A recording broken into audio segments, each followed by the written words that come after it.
I didn't like it. I thought some of it was vicious. That's Howard Stern. So to an extent, you understand it. It's the legitimate press.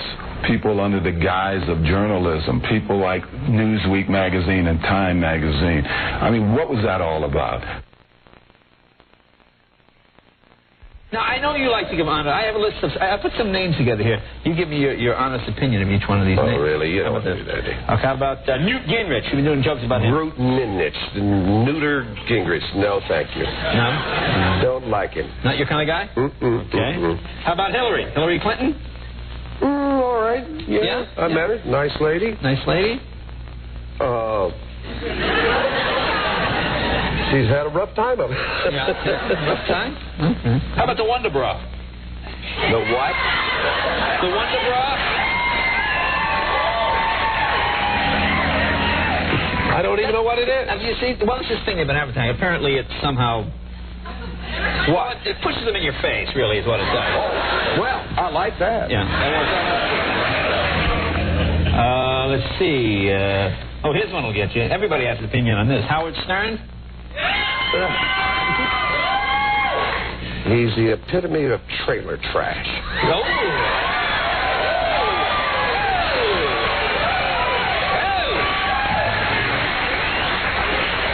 Every time I see him, I'd like to slap him in the mouth and say, "You sit down, little boy, and shut up." Bad boy. Jesse Helms. Yeah, no comment. No, I'd get too bad. You're very funny. You're very clever. Thank you. You have a wonderful program because it's your own style. Your show is different. Oh. It's different because you're different. And don't change, because if that's your bag and you a lot of people listen to you, just keep doing what you're doing. There's only one Sinatra.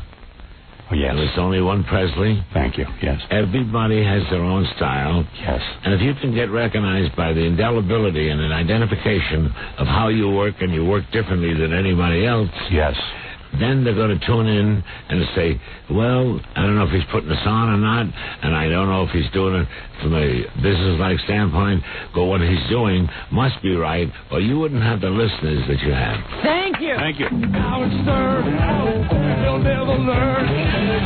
Howard Stern, he's being investigated by the FCC. Why's everybody trying to crucify me? Who's got a show 5 days a week? Me, hung like a raisin and gonna be gold. Howard Stern, he'll never learn. Howard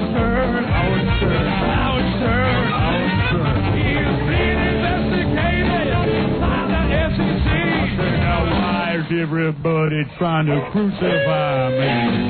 Who in high school couldn't get a chick? That's me, baby. And why is he a raving lunatic? That's me, baby. The Howard Every Richard is a dick. You dick! Who, me? You're sick! Who calls be a Class A smoke? Yeah. Who killed Irish in the Raiders? Don't you know? Howard Stern, he'll never learn. Howard Stern, he's being investigated by the FCC. Now why is everybody trying to crucify me? I don't play that.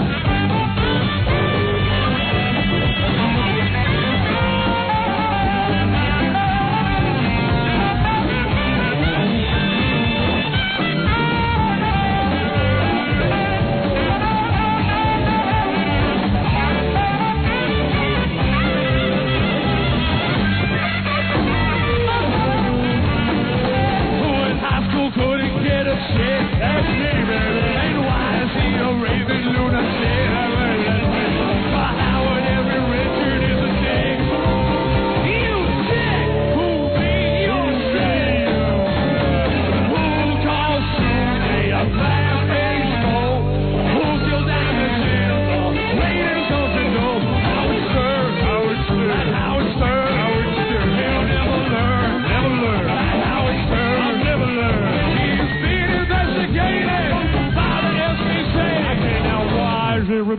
trying to crucify me.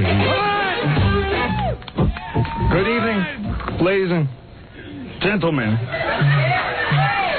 This is your announcer, Quentin the Stutterer. That's Quentin the Stutterer.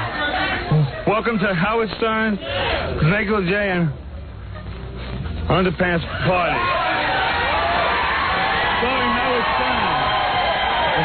Also starring Robin Quivers and a colossal cast of sizzling stars and dazzling deviants. They're all here live. But enough from me, Quentin the Stutterer. Ladies and gentlemen, please welcome the Look at you, my little angel. Is it time again? How old are we? Well, you're a year older than me, right? About a year and a half older than you. Are you 44? Yeah. How can that be? Even start. My sweet young angel. 43. My sweet young angel. I am a young angel. You don't look it. I swear to you, I'm not just saying it. You don't look it, my sweetheart. I should only look as good as you at 44. Oh boy. You could pass for a 20-year-old. I'm not kidding. Does she look seriously? No. There is no way. Unless maybe. I don't Your know. all eyes are old. Yeah, right. I mean, you don't look that old. Now you say how young I look. You know that you look young. Yeah, I look 20. All right, look. My sweet angel, my Robin Sweetie, is birthday girl today. Very excited. Everyone buzzing around the station. Is that true? Oh, yeah. I didn't hear a thing. But I must take a break, even though it's your birthday. There's no suspension of commercials? No. No national holiday. But let's take a break, and we'll be back. And maybe I'll rustle you up a birthday gift. Oh, no. Sweetie I pie. thought we were going to end that. Right. Unbelievable. You are 44. I knew it. I said, Like this your is the chest. day that he gets to blare my age over and over again. It's Wow. his birthday. Man. He's the one who enjoys it.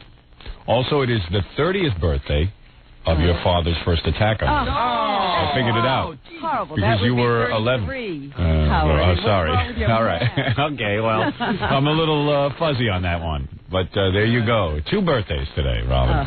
Well, an anniversary and a birthday. Right. My Robin Sweetie. Well, it's ironic. Here you are, 44 years old. Oh, whoops. Over 30 years ago, I recorded one of many great nights with my young, sweet Robin. So here, I don't know you how my all find father out turned into an why insane. I have hands, why she likes Icolonics, and why she likes it bent over in the third input. The third input. All right, wait. Robin, wake up, sweetie. Robin. Look how he's rousing you out of bed. mommy's asleep. Take up your PJs. Daddy's coming in. Get with the goddamn PJs off. You body stop. Come and give that big hug and a kiss. Oh, all right. Okay. Oh, man. All right, let's take a break, and we'll be back right after these words. You're listening to The Howard Stern Show. That 7 won the Eagle. We're back with The Howard Stern Show. Here's Howard.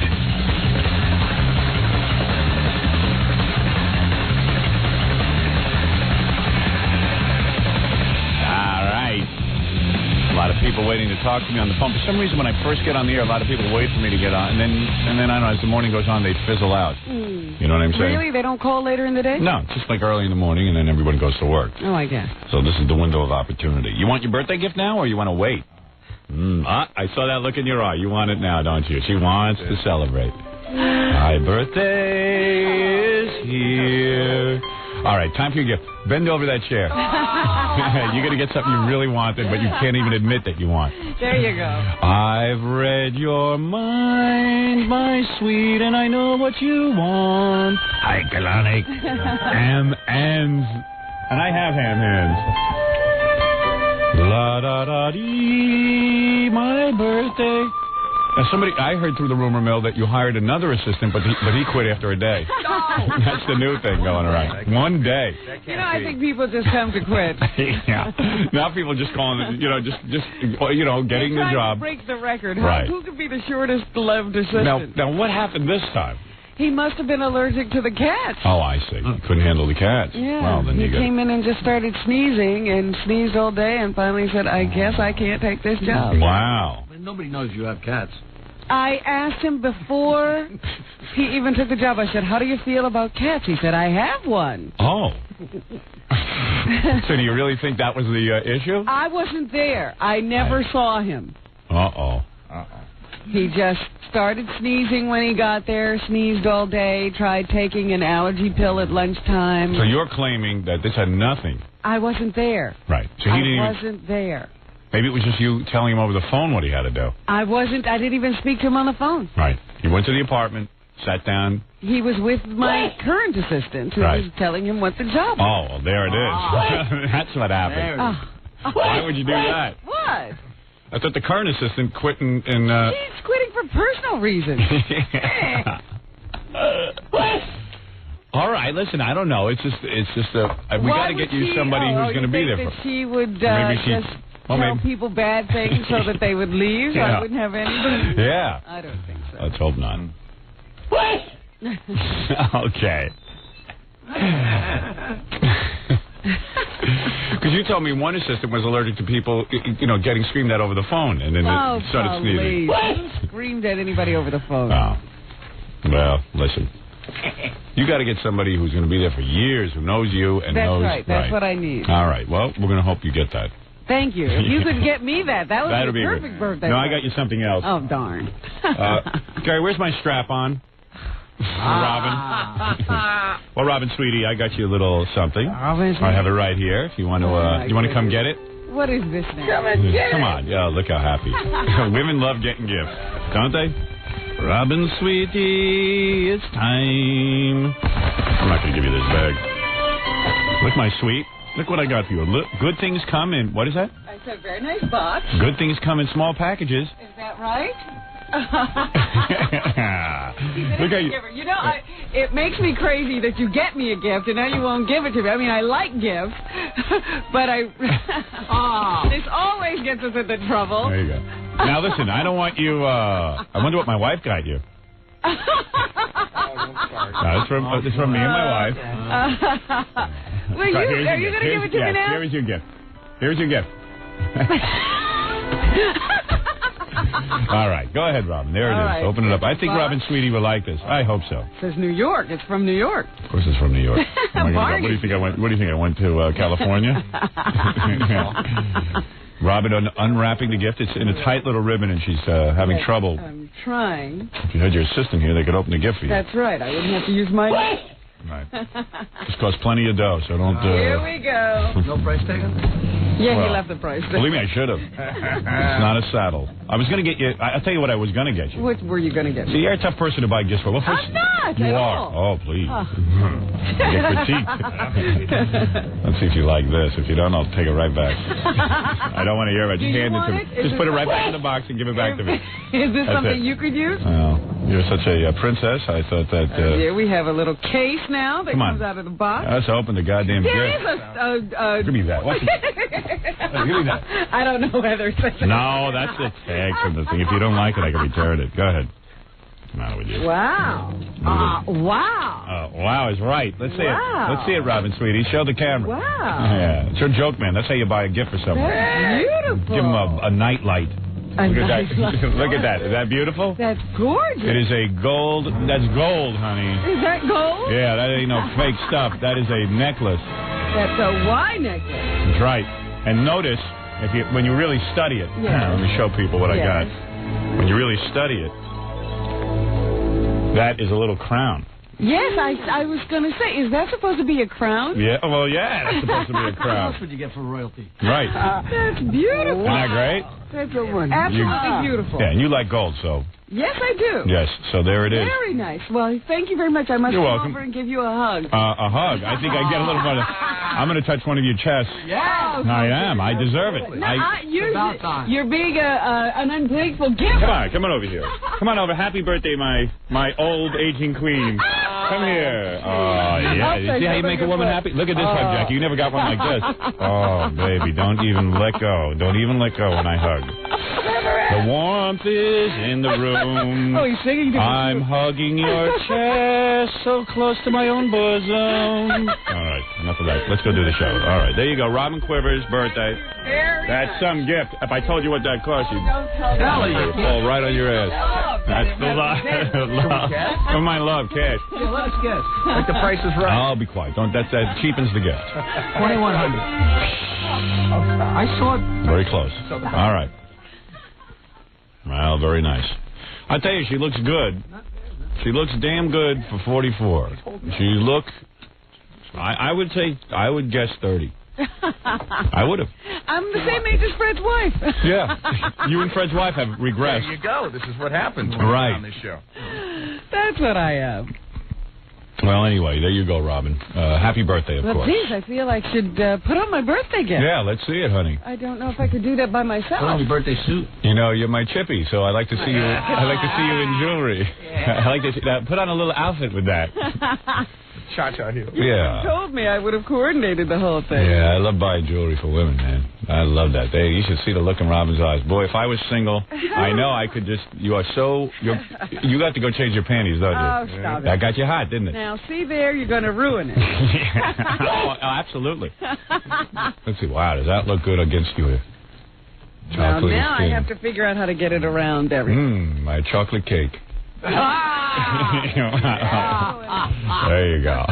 Yeah, there it goes. Wow. You got a nice neck, you know that? And you got a nice chest.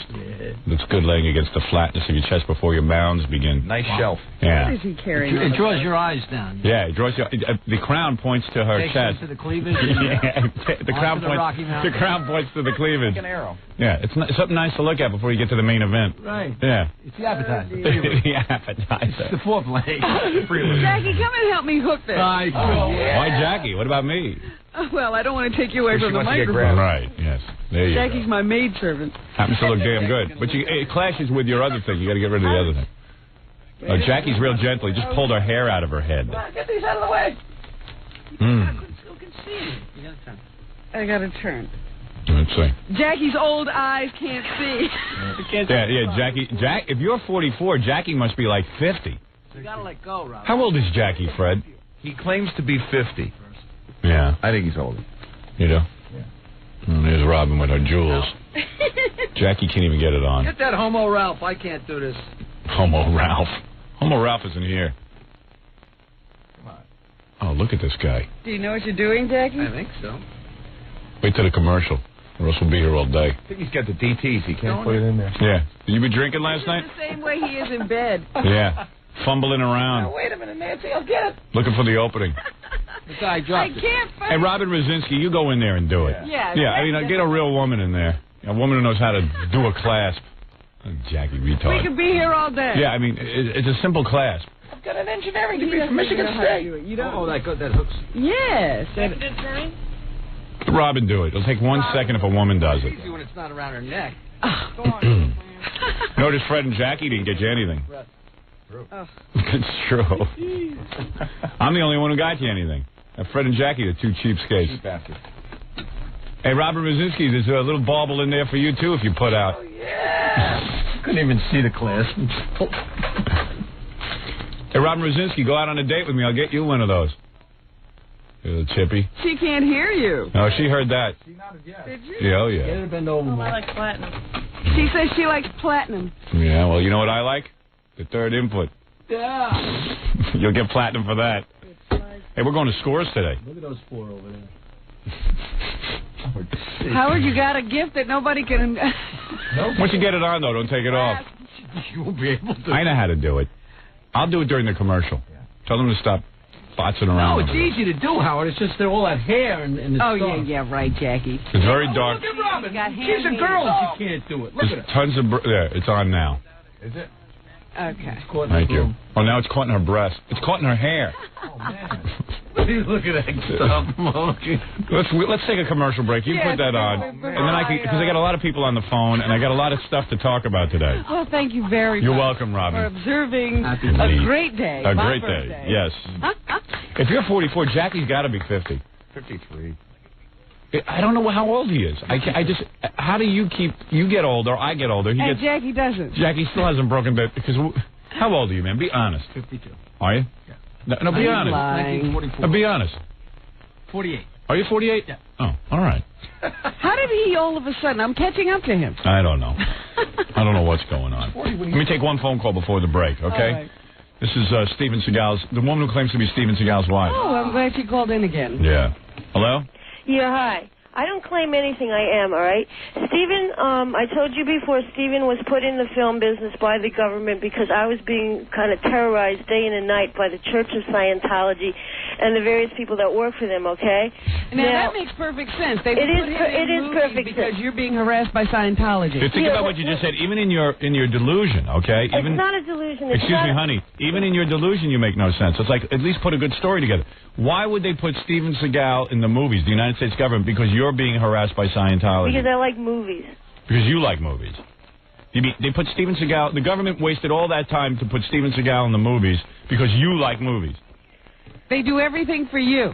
I mean, think about, even homeless people now are going, huh? I mean, seriously. The other crazies are going, boy, she's crazy. Like, it'd be cool if you said, hey, I'm Steven Seagal's wife, and Steven and I had a fight, and Steven this, and Steven was put in the movies because it was a deal between mob members. Howard, look, But, I mean, come up with a delusion we can, like, I mean, that one is sort so... of hangs together. Yeah, I mean, What? at least have some self-respect as a crazy person. Well, Howard, why do you act like... How come You're you giving act... crazy people a bad name. What? I'm giving crazy... Well, I don't get along with crazy people. I'm not crazy. Honey, you are so mental. Let me break the news to you, okay? Because I know that... Howard, anyway, let me just say one thing. You are so mental, it's not even funny. Your mental delusion is even too delusional for mental people. What, Howard, Think about what you just said. Every single time Steven's been in public, that's not just about... Are you there? All right, yeah, okay. You married Steven Seagal, Okay. right? All right, Now, what year did you marry?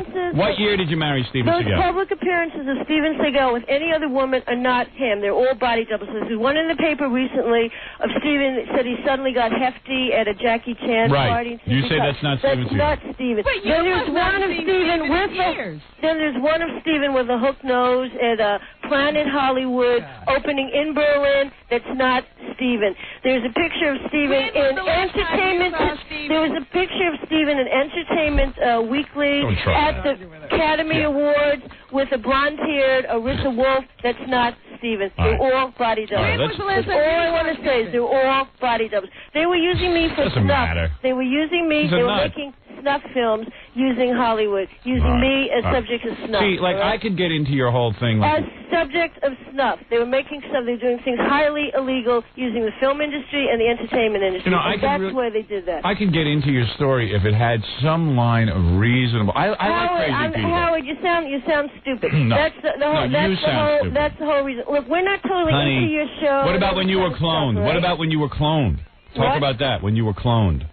Yeah, well, that girl you had on the air. Kelly LeBrock. That wasn't Kelly LeBrock. That stupid bitch is from Long Island. She was losing her accent. She's from Long Island. She's a Scientologist. And the only reason her nose didn't look as big as yours is because she was using my life energy. There was a felony went on the day that she was on the air. I was being hurt. For in order for her to photograph and sound using my Listen to life me. energy. On a she had scale to hurt of me. one- Howard, there was a felony Listen to me. going on Listen to me. involved with Listen to your me. radio I'm going to show. try and help you right now. And Listen. Bob, with You your may bring radio the phone show, right to there your was bed a and felony. I'll They Yeah. arrested people. On a scale- A lot of people. Okay? on a scale a lot of- of people were arrested, Howard, because of this. All right? On a scale of 1 to 10, she's a 32 on the nut scale.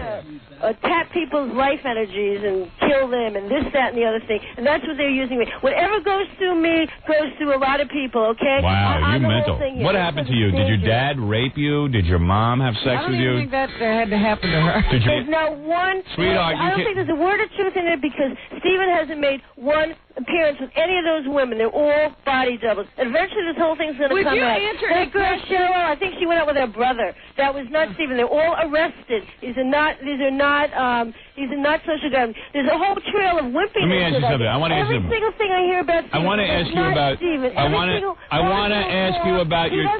He didn't live in the house in. I want to ask you about your daily routine for a second. Forget Stephen I don't for 1 want minute. to talk about my daily. No, let me ask you something. I don't want the perverts to listen to your show, coming over here with their stupid mind. Listen to my me. daily routine is irrelevant, all right? Some of this is making sense to me. It makes Some of this sense. is making sense to me. That's why I'm trying to build your credibility here. Now, listen to me. Listen to me. Yeah. Now, first of all, I got when you wake up in the morning, I've got muscle tone, and all right, I'm trying to build credibility here. Hello. He never said nothing. He doesn't. Now, I'm the wife. I'm the wife, okay? And that stupid piece of she couldn't have made Stephen in a million years, okay? All right, listen to me. Steven Seagal became, they said in Black Belt magazine that he was the greatest martial artist in the world. Maybe that's true, maybe that's not. But I made him. He's my guy, and I look like it too, all right? All right, listen to me. And I'm better looking than her in a million times, and I got better muscle When are you going to come down here so I can look you over? Well, I don't like being looked at so lewdly. I don't know. You're all I will not look at you. We belong in your TV. I will not look at you lewdly. Yeah, but if any nastiness comes out of your mouth, you know, that's what I learned. Well, why don't you come down here and reveal yourself so we can get you out of this mess? All right, maybe next week. All right, that would be fine. Okay, I'll try and clear something. I can't do it this week either. All right. What are you busy with? I'm busy making a movie. Not you. Oh, what are you doing? Well, I have to work. Oh, you do work. Yeah. All right, listen to me. He didn't live in that house. Like, I was trying to build. They didn't meet him. Okay, he made very few listen to me. appearances. You're a good-looking woman. Guy. You're a good-looking woman. Have you seen him lately? We're psychic. Because the Scientologists are doing all this. Hear that? They'll These people are trying to kill you. Oh, my God. All right, I got to hang up on you because you're using the S word. I'm sorry, you're using the S and the F word, and I just can't keep you on. I just can't keep you on the air anymore. I'm angry with this. Yeah, but if you use the S and the F word, I'm on a radio station, honey. Okay. I won't use that the language. profanity. Listen, my language. I don't have a problem with your language. I'm in a place sometimes for profanity. All right, so do I, but I control it when I'm on the air. Oh. The time and the place is not on radio. It's at Scores. There's a time and a place. I don't think the FCC will yell at you. Oh, every other word out of my mouth when I'm off the air is the F word. I'm an angry man. I don't think they'll yell at you over me. And well, I think they will. Senator Amato knows me. Okay? Senator D'Amato knows you? Well, then you're all right with me. Is he helping you with your cloning problem? They were very concerned about that. All right, listen to me. I just want to build credibility before you come on the air here. All right. All I'm not asking you about your routine so that I can make fun of it. I'm trying to show people that you are telling the truth. Yeah, I am telling the truth. All right. Now listen to me. When you wake up in the morning, do these thoughts rush into your head right away? Is it an all-consuming kind of thing, or do you have a normal type of life? Are you able to make breakfast and do for yourself? Well, first of all, me and Stephen are not living in the same apartment, I see. Okay, but he is psychic to me. The first thing in the morning is his presence is always around me. All right. But there are Scientologists. So you hear? Those guys have psychic sex. So you and Stephen talk in the morning? Yeah. All right, and you hear him in your head? Sort of, it's like that, yeah. Yeah, We're psychic. Do you ever have sexual feelings for each other through the psychic connection? Yeah. You do? Yeah. So you've had sex with Stephen even though you're not in a room with him? Yeah, we're psychic like that. Yeah, okay, all right, just curious.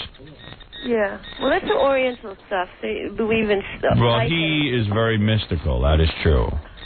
Well, you don't know. The only thing you know about Stephen is what you've seen in the movies and maybe on the interviews. Cause I don't think he did the David Letterman interview. I think that was a double because he wouldn't have anything to do with Kelly LeBrock or any of the other ones. He wouldn't put. They had to use doubles or whatever they were. It's interesting that Steven Seagal is the focus of your life. I said it's interesting. Well, he's my guy. He's my husband. I love him. Why does he have body doubles going around with these other women? They're not even. Because the government doesn't want him to be identified. Because he wanted to expose Kelly LeBrock is ugly bitch, and every time she was photographed, they were all photographs of me. I look like how she looks in the cover of The Woman in Red. You know, in the Yes. That's my face. All right, listen to me. I have a different body. My body's a little. I'm more toned. All right. But you're more toned than Kelly LeBrock. yeah. All right, but, listen to me. Listen to but me. the face she was This is what you got to do. Listen, What? this is crazy. We got to help you out. We got to get to the bottom of this, and you come here next week. I'm going to put you on hold. Gary will arrange a visit. Okay, sure. He'll come in, and we'll sit down like two rational people. And if your energy is being sapped, and you are being cloned, and Steven Seagal is doing all of this, and the government is involved with Steven Seagal, and they're keeping you from your true husband, I will help Not you. the government. The Scientologists. Yeah. I will help you with all this, but I must meet you to see that you're sincere. What? I will help you, but I must If I'm see. sincere, Yeah. okay. All right. I mean, I got to Are look you you gonna over. come down here next week? Yeah, but All no right. lewd unless. Nothing. If I am lewd, you can get up and leave. All right. All right. Fair I enough. learned how to fight that way. That's the deal. All right. All right. Hold on. Calm down, and we'll see if we can't help you next week. Okay. All right. Thank you. I look forward to meeting Mrs. Steven Seagal. Whew. How do they get this way? And why be fixated on Steven First of all, Seagal? you see how she calms down when she say, I believe believe you? you, yeah. Everything's fine. As long as you believe, she's okay. If you start arguing with her, she gets nuts. All right. We'll meet her next week, Robin. That'll be my second birthday gift to you. All right? Anybody get a feeling her dad beat her with a spiked club? Oh, God, I don't know. But, you never know. Listen, her dad. Listen, I got news for you. I'm raising kids. I'm doing a beautiful job. They could end up just like her on the phone. Stop being married to Steven Seagal. You don't know. It's not always the parents' fault. You know that they found that Margaret Ray near David Letterman's mother's home? Yeah, Mrs. David Letterman was found near the mom's house now. David Letterman's mom's house. Yeah, that was in the news today. David, so now she's going after Mom? Yeah, it's great. Dave's living a nightmare. I know. They lock her up, and when she gets out, she goes straight to Dave. Let me ask you something. What? What if this Mrs. Steven Seagal is telling the truth? Now, I know What if Mrs. David Letterman is That's telling right. the truth? So there you go. You got to listen to every story, and you got to try to get to the bottom of it. It's just like life on Mars. This woman could be married to Steven Seagal. We're going to take a break. I know there are a lot of people waiting for me on the phone. I'll ask them to wait through the commercial, and then I'll get right to them after these words. You're listening to The Howard Stern Show. You're listening to The Howard Stern Show. Yeah, you better be.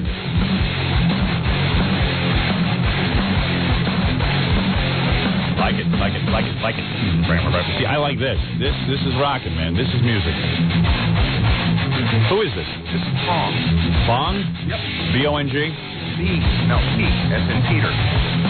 Pong. P-R-O. Prong? Prong. I don't know why I can't hear you. Prong. Well, we got loud music going. If we had a microphone that worked, or if you would get on top of it. I'm right on top. Now These you are are. the worst mics in the world. Prong. I like them. I like Prong. I got a tape of a Van Halen tribute band you got to hear. It's really funny. I love tribute bands. I'd rather go see a tribute band than the actual band. I find it so much more entertaining. Yeah, I'll play that for you in a minute. Let me get to some of the people on the phone. I like to do that first thing in the morning. Rich. Yeah, hi. Rich, you're on the air. Oh, okay. Yeah, you got to lower the radio and do that whole number. You know, I don't know how to. All right. What can I do for you? Who am I talking to? This is Howard. You're on the air. Rich, Oh, my God. Okay. You're killing me, pal. All right. I called yesterday because you'd made some references again to this OJ character, and I just by a fluke ended up on the same golf course and ended up in a foursome playing golf with the guy. Really? When was this? Earlier in the week. I'm terrified of the guy. I mean, I believe that the guy. I don't know whether he did or didn't do whatever he's accused of, but just from what I've seen in the media and from what I've seen up close and in person, I couldn't predict what this guy might do next. But what I did want to tell you is that, first of all, Why are you so nervous? I'm nervous because... Why? What do you think? OJ's going to come to your house and cut your head off? Are you blonde and God female only and have big breasts? What? God only knows. Oh, man. for God's sakes, calm down. You sound like you're nervous. Is he afraid that if he talks about OJ will come get him like the boogeyman? Yeah, I mean... who knows? I mean, how old are you? I beg your pardon? How old are you? I'll be 45 in September. Well, for goodness sake, calm Right down. up. Yeah, I mean, really. You were on a golf course, and how do you end up in OJ's party? Not in a part. Well, you know, how did you end up in his... The how did you- foursome. It's called a party. How did you end up in his foursome? Because somebody didn't show up, and I just happened to be around, and I. You were looking for a group to play with. I was just hanging out. Yeah, I was looking to.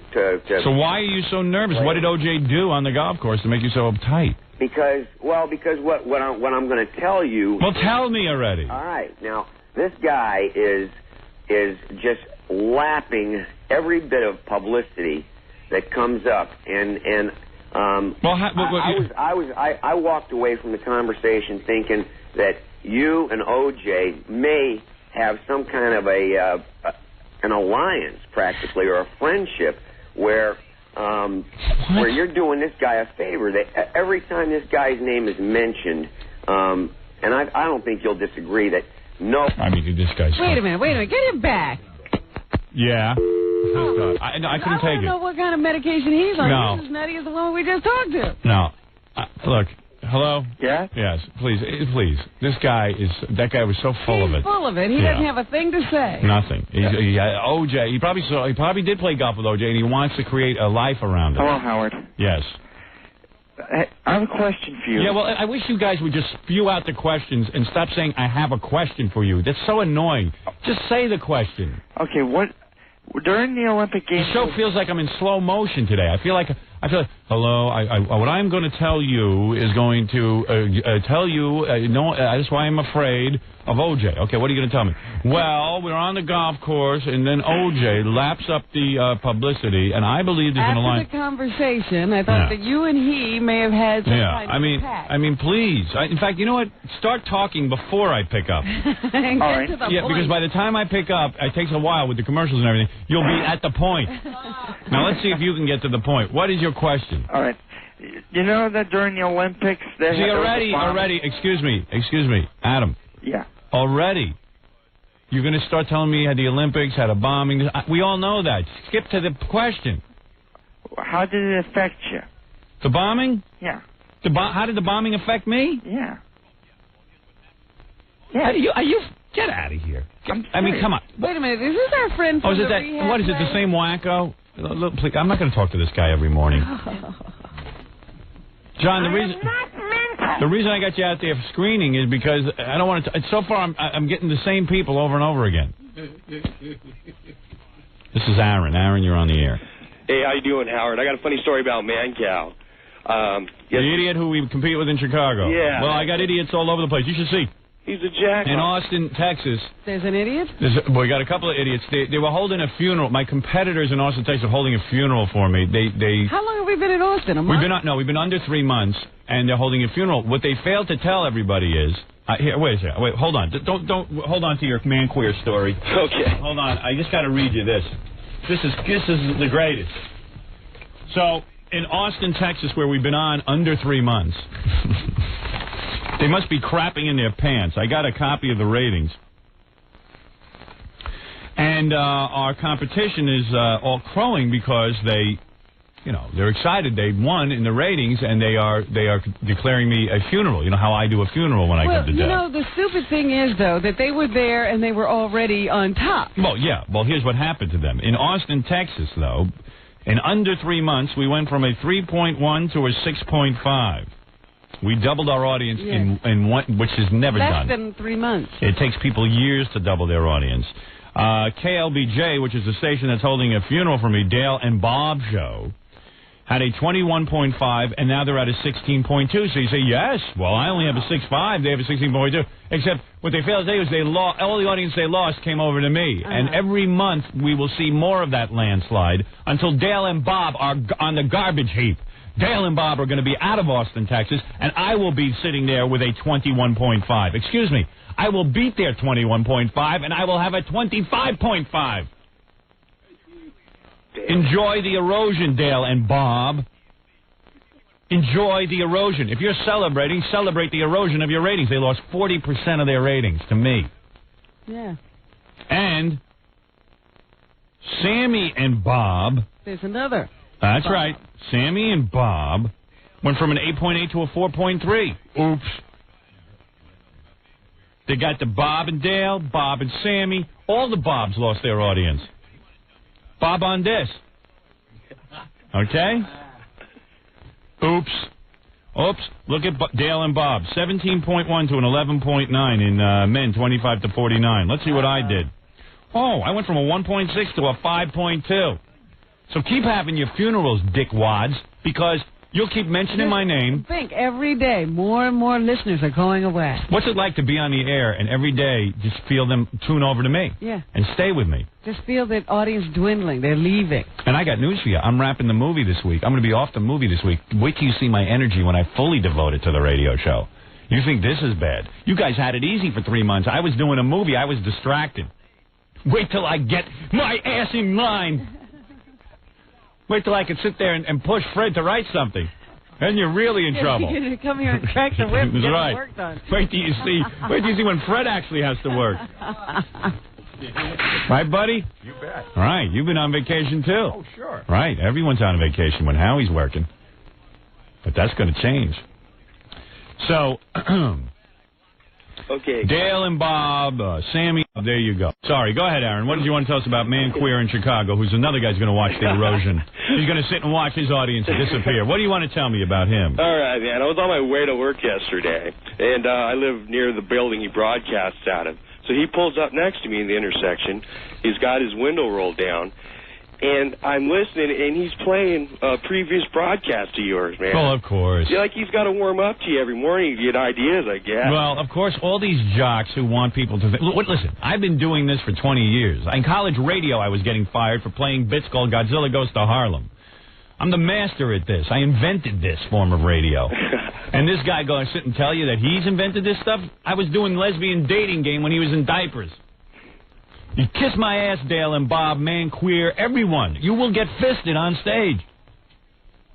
That's all. The fist goes right in your pappy's skull. And then into you. In front of all of Chicago. In front of all of Austin. I'm going to Austin when I become number one, so Dale and Bob can feel the fist on stage. So my listeners can sit there and laugh at them. Like remember when I beheaded DeBella? Uh-huh. And what did I do to Mark and Brian on stage? I don't even remember. I don't remember either. It was so bad I blocked it out. I know I must have had sex with my two bitches on stage. When's the funeral for Ralph Cow? Ralph. All right, thank you. Okay, hey, F. Eric and Fred. Right. Bye-bye. I'm with you on that. Okay, thanks, all right, Howard. Thank you. Wow. Well, what do you think of them apples? Right? You guys sitting, driving home listening to me, obsessing on me. Do your own thing. That's the best thing. It don't matter what you do. You know what? Keep listening to tapes of me. Well, you got to get their inspiration from somewhere. Yeah. Oh, yeah, that's what you do. Oh, I get it. Hi, this is Lauren. Lauren, you're on the air. Hey, good morning. Yeah, quickly, you're the last call because the callers are making me mental. Okay. I have a question for you, but first I want to tell Robin happy birthday. Thank you. Robin, you look wonderful. You don't look your age at all. Well, if you got to work alongside me, you'd look wonderful, too. I'm sure Woman I is would. pampered. Okay. I am? By who? By many. My question for you is, how come after working so many years with Robin, she doesn't get the big, huge birthday bashes that you get? Please, it's bad enough I get those big, egocentric birthday bashes. We're not going to do that every time there's a birthday on the show. Well, because while you were on vacation, I was watching it on the E! Show, and I started thinking about that. So I just wanted to Listen, we have a birthday bash for me because it's a good excuse to get a lot of celebrities in. No, that is not the reason we have it at all. No, if we don't, then there's no reason. Then we ought to be locked up with that woman who thinks she's married to Steven Seagal. Oh. She's creepy. She's creepy. Oh, my God. There's a lot of creepy people out there, but I'm going to help her out. I want to meet her, and I'm going to see if I can. Maybe there's some truth in there, and I got to find out what's Sure, where? I hope you can help her out. I'm going to try to help her out.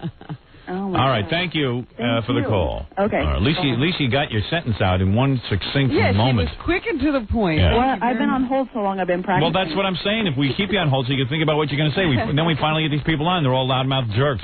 Well, Robin, on behalf of all of the state of California. All right, we heard that already. Now she's going to start repeating herself. You give her a compliment, now she's going to... She doesn't represent the state of California. She doesn't work for the governor. Of course. Yes. Todd? Hello? All right. I give up. Thank you. You want one last one? This is John. John, quickly. Howard. Yes. What is the deal with Paula Barbieri and her obsession with the Negro? No offense to you, Robin, and your two lovelies in your back door. What is the deal? I mean, I heard she's going out with Mike Tyson now. Now, wait a second. You're saying that OJ's former girlfriend, Paula Barbieri, is dating Mike Tyson? I've never heard that. I read that in the paper. And What paper did you read that? 2 days ago. What paper? The Dallas Morning News. I didn't read that. Send us that article. Send us the article and let me see that. I'll try to get it. I mean, we know that, once you go black, you never go back, but that's not the case with, Jackie's wife. She's been with many a black, and she's gone back. Oh, please. Yes. Phil, quickly. Yeah. Yeah, what do you want? Howard, I would eat a marshmallow out of Blaze's butt if you let me be an extra in your movie. You shocked me, Phil. Why? About 2 weeks ago, I made an announcement on the air that anyone who wanted to be in the movie, all they had to do is call a certain number. I gave out the number on the air. I'm registered with Sylvia Fay already. Right. So why would you eat a marshmallow out of Robin's horse's behind to be an extra in my movie when I made the announcement you could have been there? I could have been there, but I got my mother in the hospital. Oh, dying well, of so there you go. Big deal. Yeah, I know. Whose mother isn't dying of cancer these days? I don't know. Whose isn't, but mine. And your mother's still alive, isn't she? For now, she is. Yeah, so you couldn't... Was that a particularly bad day? You couldn't make it that day? Yeah, it was a Saturday, and it was a bad day. I see. Well, then you're being How's silly. that for an offer, though? Oh, okay. Let's take a... oh, I see. All right. One more phone call. Hello? Yes? All right. Hello. Yes. Howard. What? God, I just forgot what the hell I was... Yeah, okay. That's what I thought. You know All right. what? Just when I was talking to somebody last night, I said, boy, the callers have been really good. Yeah. Look, it fell apart today. Yeah, that's what happens. Sometimes that's what happens. All right, let's take a break, and we'll be back, and I'll play you Van Halen tribute music. You got to hear this. I got a tape of a Van Halen tribute band. Really? Yeah, There's a band running around saying they're like Van Halen. Well, yeah, I have always enjoyed this phenomenon. But Van Halen is still around. Yeah, but that don't matter. Usually it's like but Led Zeppelin or he's something. David Lee Roth Van Halen. They're not around. Oh, that's true. Because the front man's David Lee Roth, but he becomes David Lee Roth. It's really great. Oh, can we meet them? I want to see somebody who becomes David Lee I'll play you the tape, and then maybe we'll invite him on the show. Okay. All right. We'll be back right after Does this. he look like David Lee Roth? I don't know. I just have the audio tape. We'll be back right after this. 87-1, the Eagle. Colonel Klink and Sergeant Stupid. It's Werner Klemperer and Stuttering John. Hi, Warren. Can I ask you a question for WXRK? Yeah, hello, hi. Hi. Who you appear on? Letterman or Leno? I beg your pardon? Who you appear on? Letterman or Leno? Neither. Thank you very much. What? No, I mean, who will I if they ask me? Either one. They're both good shows. Now that Dak Rambo has cured his AIDS through prayer, would you give him mouth-to-mouth if he needed it? No comment. Do you think that Paulie Shore should be classified as a retard? No comment. Where were you when you heard the news of the death of Herman Munster? Who the hell knows? Who do you think broke up the marriage, Bert or Lonnie? I don't know. Will you stop it? Are you out of your mind? Will Roger Maris be coming tonight? Well, if he can get out of that place he's lying in, yeah, maybe. Thanks a lot. What do you think of Howard Stern? No comment. Really? You're not a fan? I said no comment. Okay, that's it. All right, thanks a lot, Warren. Thanks a lot, Werner. Werner. Listening to the Howard Stern Show. No comment. Are you crazy? Jackie Penthouse, Joe Page, Marlon. 78 minutes of dirty jokes on CD or cassette on the hysterical Sergeant Pecker. It's $12 plus $4 shipping and handling. August special buy two, get one free. Call 1-800-323-KING for Jackie. For filthy jokes and more Sergeant Pecker info, visit Jokeland on the web at JackieJokeman.com. All right, Jackie. Good man. Good man, Jackie. Wacky Jackie. Scores today. Scores. In honor of your birthday, my sweet. No, I was going to say, in honor of my birthday, you should cancel that. No, I can't do that. Once it's put in motion, I can't stop. Oh, yeah, right. So are you taking Tom Arnold? Yeah, but I'm thinking of rescinding. Is it rescinding? Yeah, rescinding, yeah. I'm thinking of taking it back. Why? Because Gary told me this morning, I broke down. I said, okay, let Tom Arnold come. Yeah. What the hell? He's okay. He was good on the show yesterday and everything. And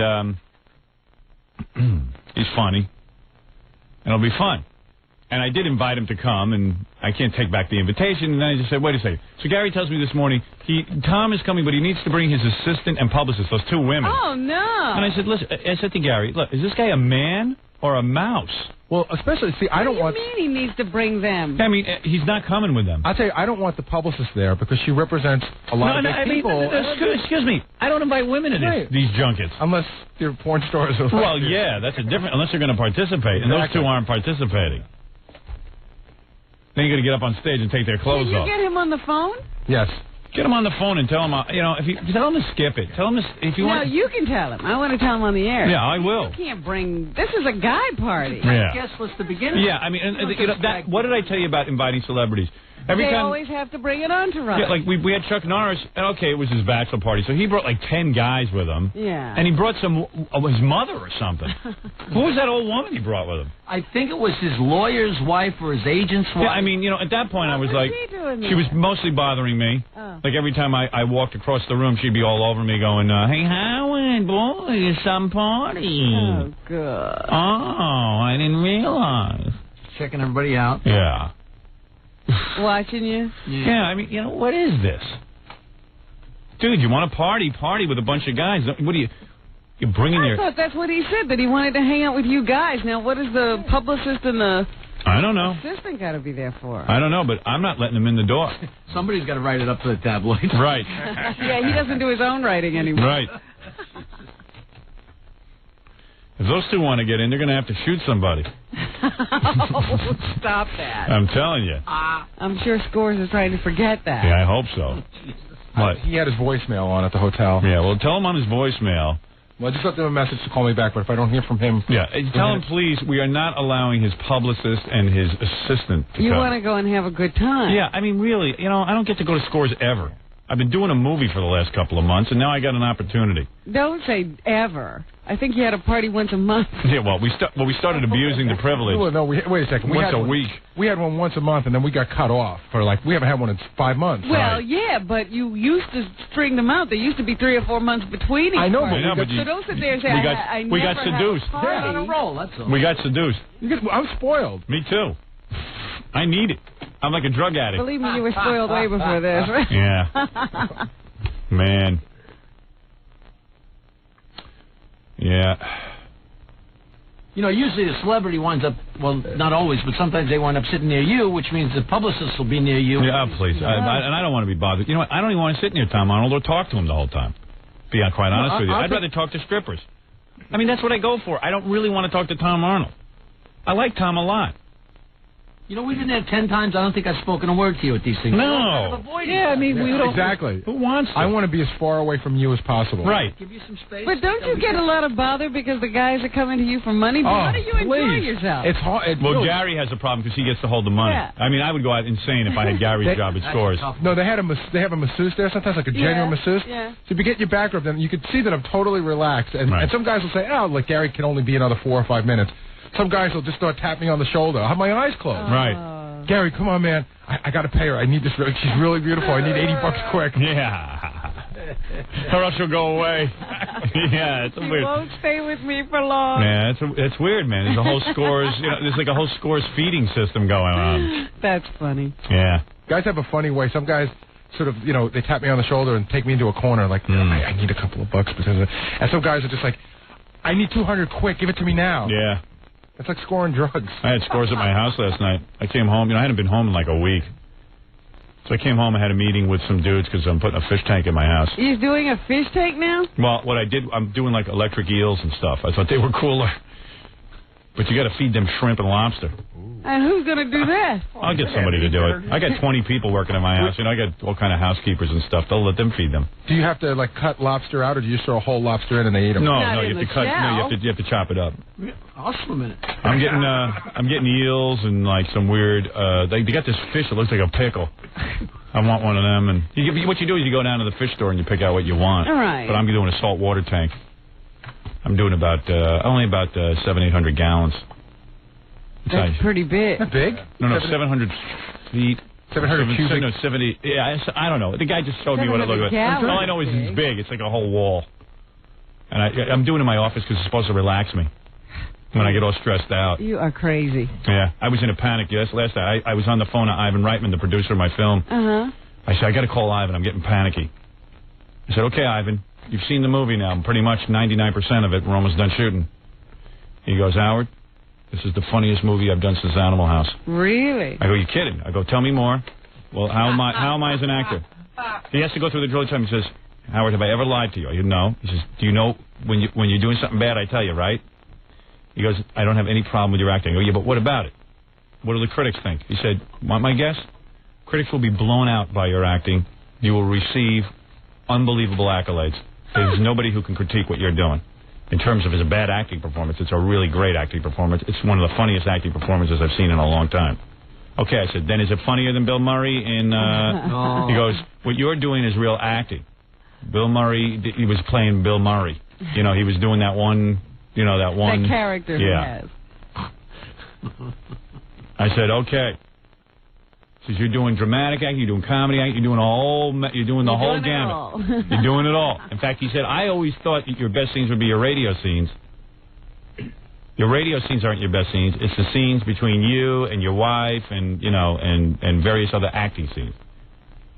He liked our little piece of work together at the apartment, yeah. Wow. I said, really? I said, okay. Now tell me that again. He goes, look, I'm in the middle of directing a film. He's directing I gotta go. He's directing a Robin Williams, Billy Crystal film. Yeah, right. Yeah. But he's right on top of things. He says he sees dailies every day, blah, blah, blah, blah, blah. He's talking to Betty and Danny every day, and everything's cool. He says, I'm telling you, he says, you know when I think things aren't right? I tell you, things are very right with this film. You got a home run.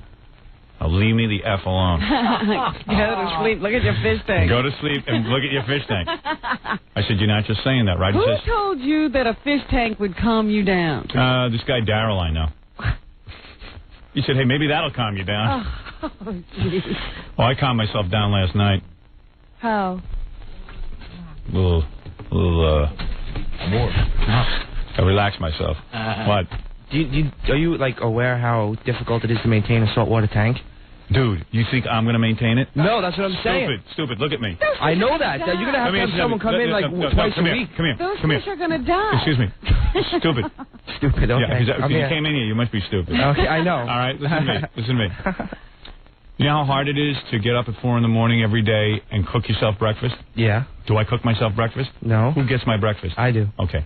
Do I ever go to the store to get the breakfast? Nope. Right. What do I say to you? What do I do? I give you some money. Yeah. And I say to you, make sure breakfast is here, right? Yeah, that's what I'm saying. Now look at me. Look at me again. I'm looking at you. I buy a fish tank, right? Yeah. Okay? You think I'm even going to know how to operate the thing? No. Right. What's going to happen is, when I'm at work 2 days a week, a guy's going to show up.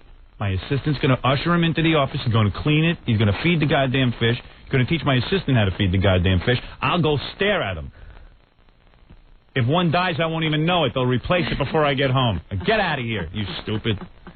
Do you know how hard it is to maintain a fish? Yeah, I'm going to sit at home and maintain fish. They'll be scooping out fish every couple of days. That's all. You just replace them so I never know. I'll go, man, my fish are healthy. All I do is stare at them. So Daryl told you. Daryl told me to get the fish. Well, you remember all that furniture and stuff I put in down in my office? Yeah. I ripped it all out, threw it out, and I'm putting the fish in. The fish are taking up everything. Fish are taking... I haven't even told my wife yet. My wife has a separate little room that she loves. Oh, God, I hope she's not listening. What, you took it?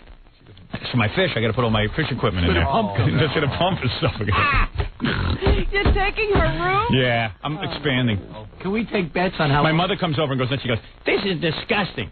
You got a house, your children should have room for playing, and your whole office takes up the entire house. I go, that's right.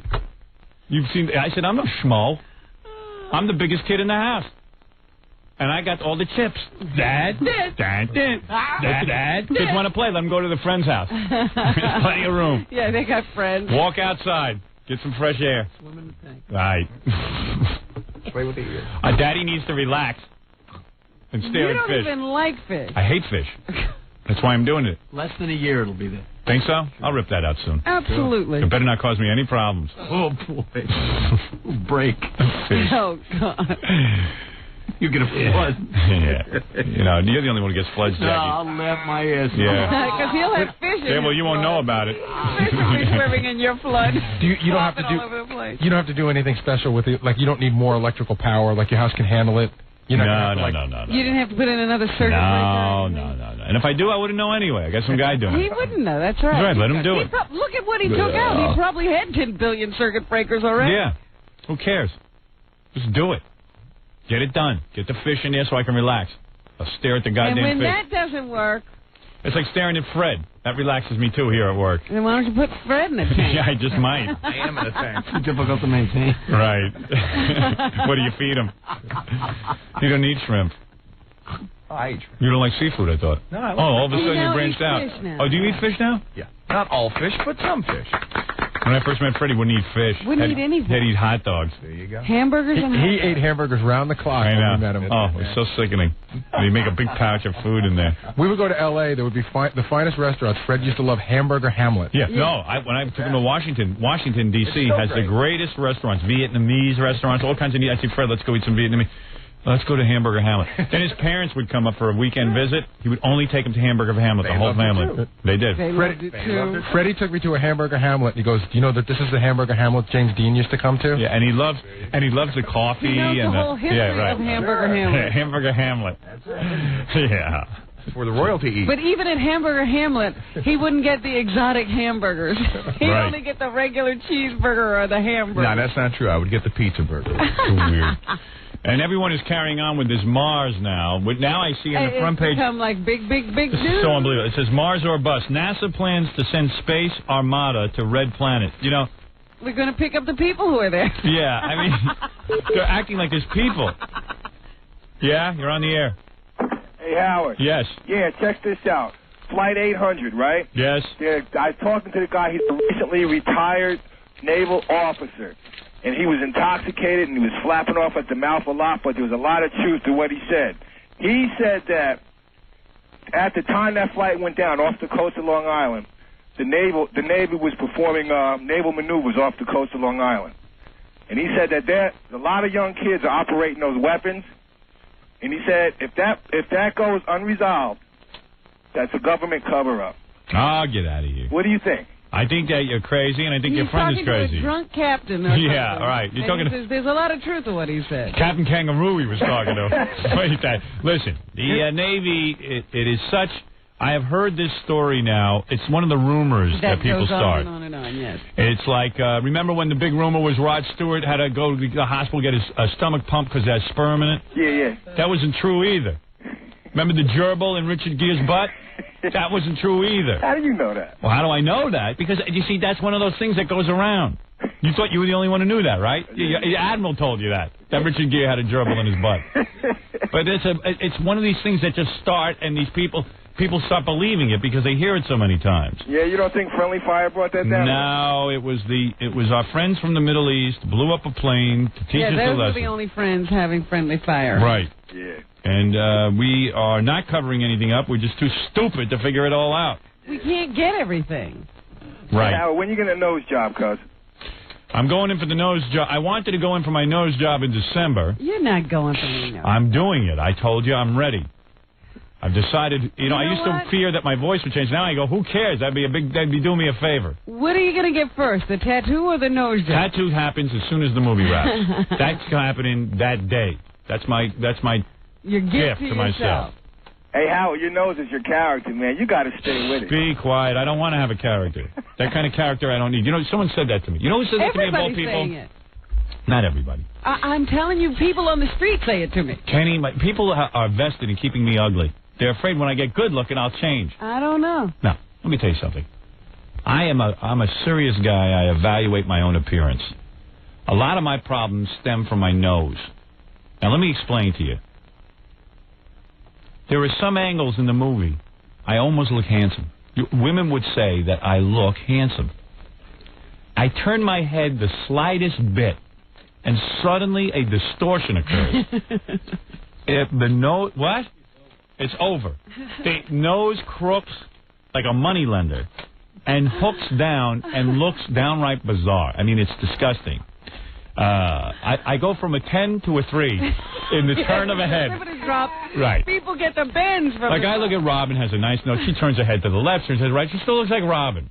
Same with a lot of people with a nice nose. Now, let me tell you something. I don't say that the nose job is going to change my whole appearance and that all of a sudden I'm going to be... But maybe you will change. Well, maybe I will. I would like to change. I don't think what I am is so great, okay? But it's how you make your living who you are. Well, yes, but I don't care anymore. So stop listening if I get a nose job, all right? You're going to lose your whole appeal. No. Everyone's going to someone else. Good. I don't care. You'd be doing me a favor. Go? Let him go somewhere. I'm going to lose my whole appeal. I don't care anymore if I lose my appeal. I never cared if I had appeal. I lose my whole... That's what everyone comes up to me. So, Joan Rivers, who's the queen of plastic surgeries, had more plastic surgery than any woman on the planet, and looks great, has completely transformed herself. That's right. She called me up. I implore you. You know what a fan I am of plastic surgery. I tell everyone to do it. Do not change your nose. People know you with that nose. I said, sweetheart, this is a woman who's already gone through 4 different vaginas. She's had so many operations.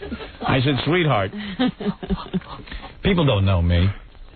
And people, I change my hair. I change my facial hair. I change my clothing. I change lots of things. I'm constantly evolving. Now, because I want to look a little normal at certain angles, I'm not going to change my whole face. I'm not going to get a pug nose like Michael Jackson or something, like a little tiny nose. But just get the bump straightened out, the crook. I don't want to look like a Tevye from Fiddler on the Roof. All right? I want to look like a guy. Well, what was that guy in Oliver? Yeah, Fagin. I don't want to look like Fagin. I want to look good at certain angles. Look, still got a lot of flaws. I know that. But at least... You're not taking them all away. I'm not taking them all away. Some of them you can't even take away.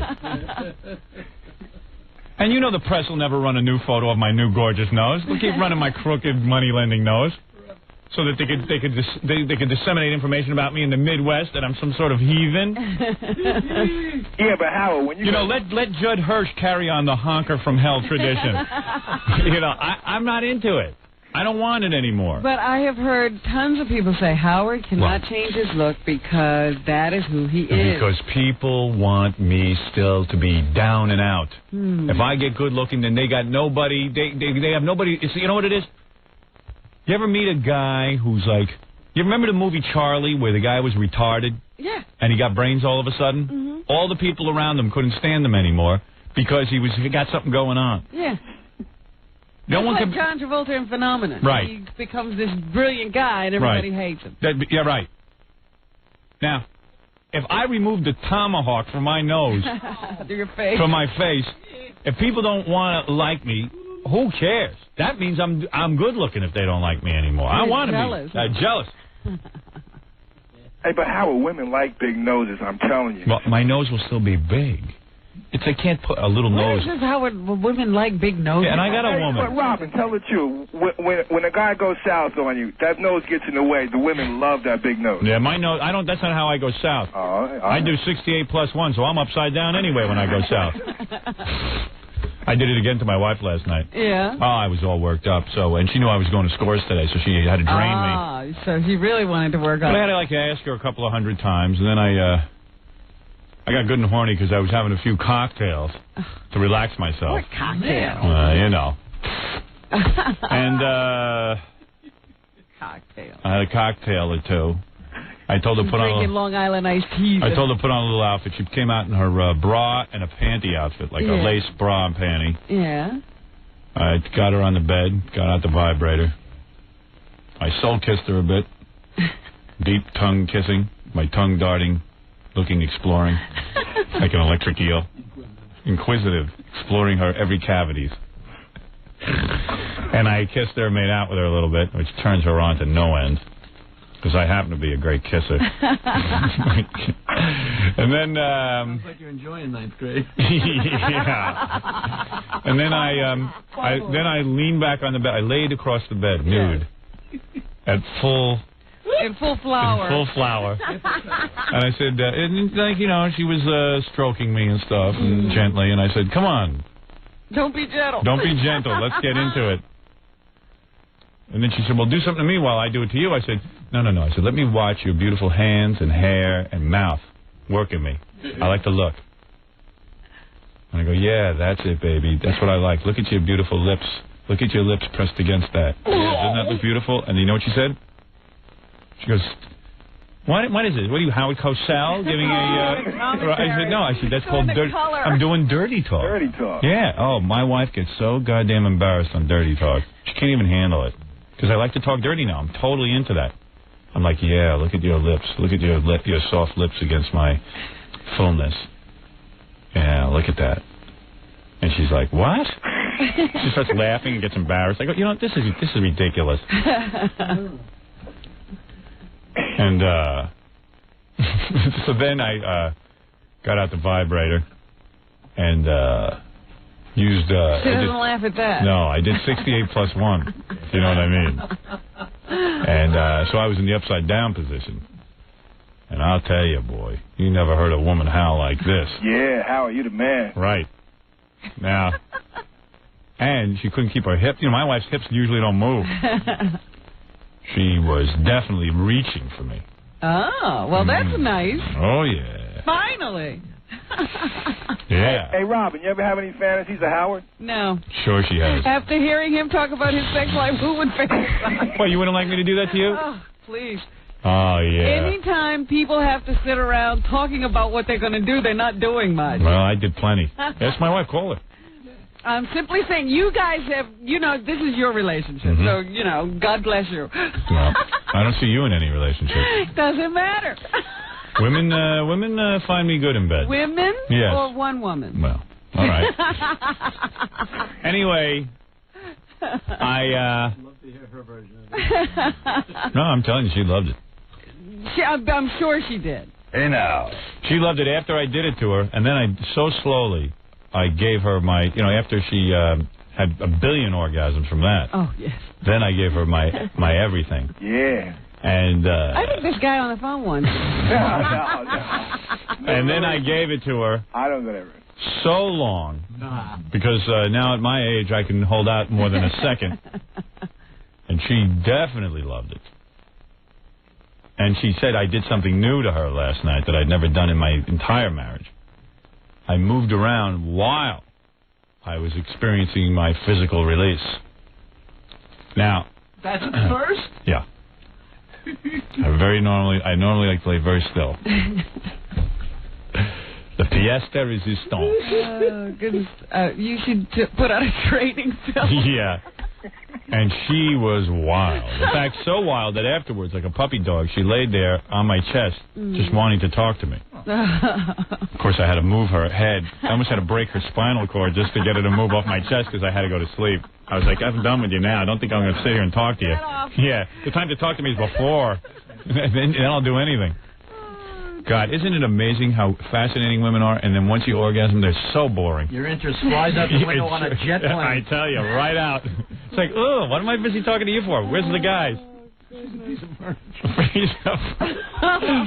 Worse. You guys are pitiful. Furniture don't talk back. If you were any good, they wouldn't be able to talk. Oh, come on. She was sitting there. I'll tell you how we listen to Hot 97 when we make love. That's our station. Only when we make love. Lives. You know why? Because we decided the music on K-Rock and stuff is thinking man's music. That's what thinking man's music. music. Like that rock and roll makes me think and get. I listen to K-Rock all day. I listen to our radio station here in New York all day. I listened through the Stuttering John show. I laid outside in my backyard just so you can see. I got a little sun. And then I listened all the way up until about 6 o'clock at night. But then when it came time to love make, I have to put on Hot 97 because that is mindless jungle music. It is so perfect for humping. I put that on. First of all, it's not like sappy. No. And so you don't feel like you're in a porno movie or something. It's not like KTU, which has sappy music to me. It really is sappy, happy. You feel like you're at a dancing bar mitzvah or something. Yeah. And it's just black people yelling into the like rapping over a beat. In fact, they played one of the... I saw the truck yesterday. It says it's where hip-hop lives. In fact, they played a Fuji song on Hot 97 last night, and I had to, turn it off during the lemon because it started me getting emotional. I don't want to be emotional. I just want my hips moving. You need a rhythm. Now we're starting to get a little rhythm now. So, because even my wife is, listening to this, and she goes to me, after we make love, she says to me, who was that? Was that Grandmaster Da? A Funkmaster Da on there? I go, who? She goes, Funkmaster Da. I go, who's Funkmaster Da? She said, the DJ, Funkmaster Da. I said, we were laughing our ass off. She's now talking about Funk Master Da. Funk Master. So we did that. And then she was drifting after I had sex with her. I never saw her do this before. The music was on. Her hands were just, she was conducting the music like this. And I go, look at you, man. Did I do something to you or what? She goes, oh, my God. She didn't even know what her hand was doing. Yeah, I nailed her so good. God damn, I put another notch on my endless belt. Oh, boy. Endless same woman belt. That same belt. I got to get the scores. But, then afterwards, she was like whenever I do it really good to her, she just wants to cuddle up and talk to me and stuff, and that's the worst, because I don't want to hear any nonsense after I finish. That's when I roll over and go to sleep. So she's laying there and she's talking. I said, oh, God, I wish I could magically turn her into a remote control, just so she would lay on the bed and, just work the TV, because I'm really wasted. And then she goes, then the baby started crying, so she ran downstairs and brought the baby up to say goodnight to Daddy, and I'm like, honey, once I finish, I'm out. That's it. Shh. Quiet down. Hey, anyway, thanks for the call. Hi, Howard. All right, Have a good time and forget tonight. about that theory about Flight 800. So that guy was just drunk. Yeah, he must have been Captain Kangaroo. No. Captain Stubing of the Love Captain Stubing of the Love Boat. Captain Crunch. Captain Crunch. You're talking to Captain Crunch. All right, dude. All right, Howard. Have a good time tonight. Right. Okay, All man. right, man. All right, man. That's the man on the phone. Melissa, hi. You're on the air. Hi. How are you, sweetie? Good. How are you? I love you. Thank Listen, you need a chin job. Forget about your nose. You have a beautiful nose. Oh, I happen to have a very square jaw. I know what you're talking about. No, it recedes all the way back. Leave me alone. What do you mean a chin job? They can't do anything for that. Oh, yes, they can. They can put an implant in there and make it look like it's, going more forward, so that you'll have a stronger chin. No, my chin goes forward. If you mean my jaw disappears. Yeah, something. Something goes wrong down there. I know what you're talking about. They did a face mold of me for the movie. Uh-huh. They had to create a dummy. Right. And I know what you mean. I looked over the mold. I got a chin. It's not my chin. It's my jaw. Yeah, it's like small or something. If you got that fixed, the whole shape of your face would change. Oh, yeah? You don't like the praying mantis look? No, that's because I know you've commented that you have like a little peanut head, and that's why. It's the small little chin. Well, Colleen, the woman who does my hair and stuff, she told me that I have one of the biggest heads that she ever had to put a wig on. But it turns out that because my body's so big, I've got a tiny little head. Yeah. I got a pinhead. Yeah. See? Yeah, that would just change with the implant. But your nose is fine. Hook noses is so sexy. No. Thank you. All right. Thank you. You're wrong. Yes, Trish, you're on the air. Never heard so much discussion about a nose. I'm doing it. I don't care what anybody says. I was going to do it in December because we have 2 weeks off. Well, my agent says we can't because in December I start promoting the movie and we have a whole bunch of meetings and stuff. You got to be ready. He says after the movie comes out, do whatever you want. He says, he says, knowing you, you're going to get... so now you got to wait till after the movie? He says, knowing you're going in for the nose job. You're going to come out, you're going to have all kind of hypochondriac reactions. That's right. It'll be a year. You're going to be laid out for a year. You're not going to be able to promote the movie. You're going to be in a hospital. You'll be in seclusion with a bag over your head. You're going to have 2 or 3 days to... you're going to go back in to get your second operation because something went wrong. And he goes, I don't need that. Yeah, you know what? You will be Michael Jackson. You'll wind up with 6 noses. Yeah. I don't even want... I wish they'd drop the whole goddamn thing off. I wouldn't have an issue. Just some little holes. If it's bothered you for that long, it's going to make you happy. It's not as if they're going to change your nose completely. Right. They're going to slightly alter the nose that you have. Yeah. You don't know him. If I was going to really change myself, I would get gills and become a fish. Right. Thank you, ma'am. You should do it, Howard, if it's bothered you that much. I'm I had doing my surgery. It's made me so happy. What surgery did you do? What do you think? Boobies? Absolutely. Yeah, what are you now? A cup? C. Big C. Big C. Mm-hmm. And you love it, right? Oh, God, I love them. Of course. They've changed my life. Well, the men look at you now. Well, yeah. Right? They always did, but it's about me. You have to do it for yourself and not care what other people think. Right. I wanted them. I love them.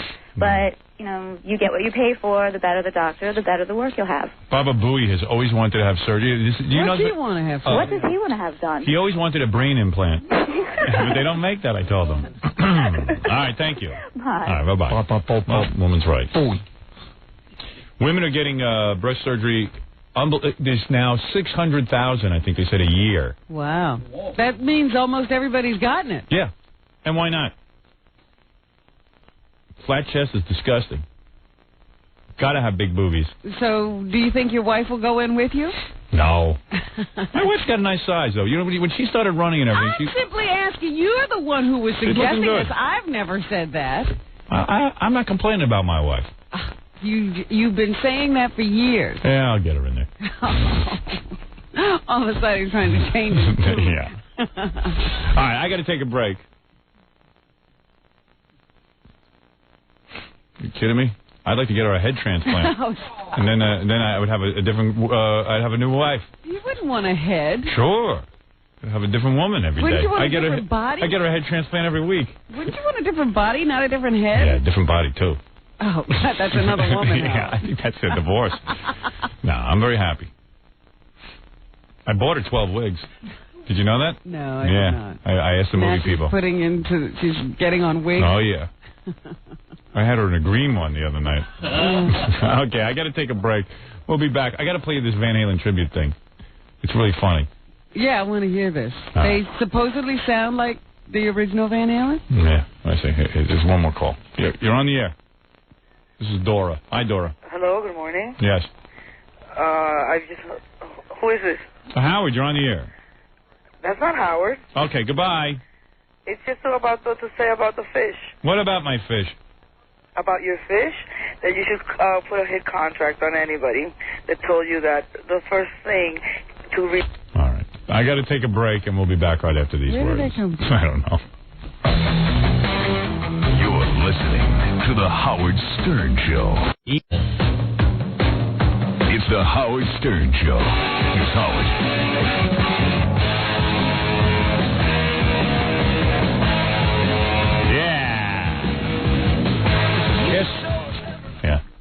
You know, that KISS tour is making tons of money.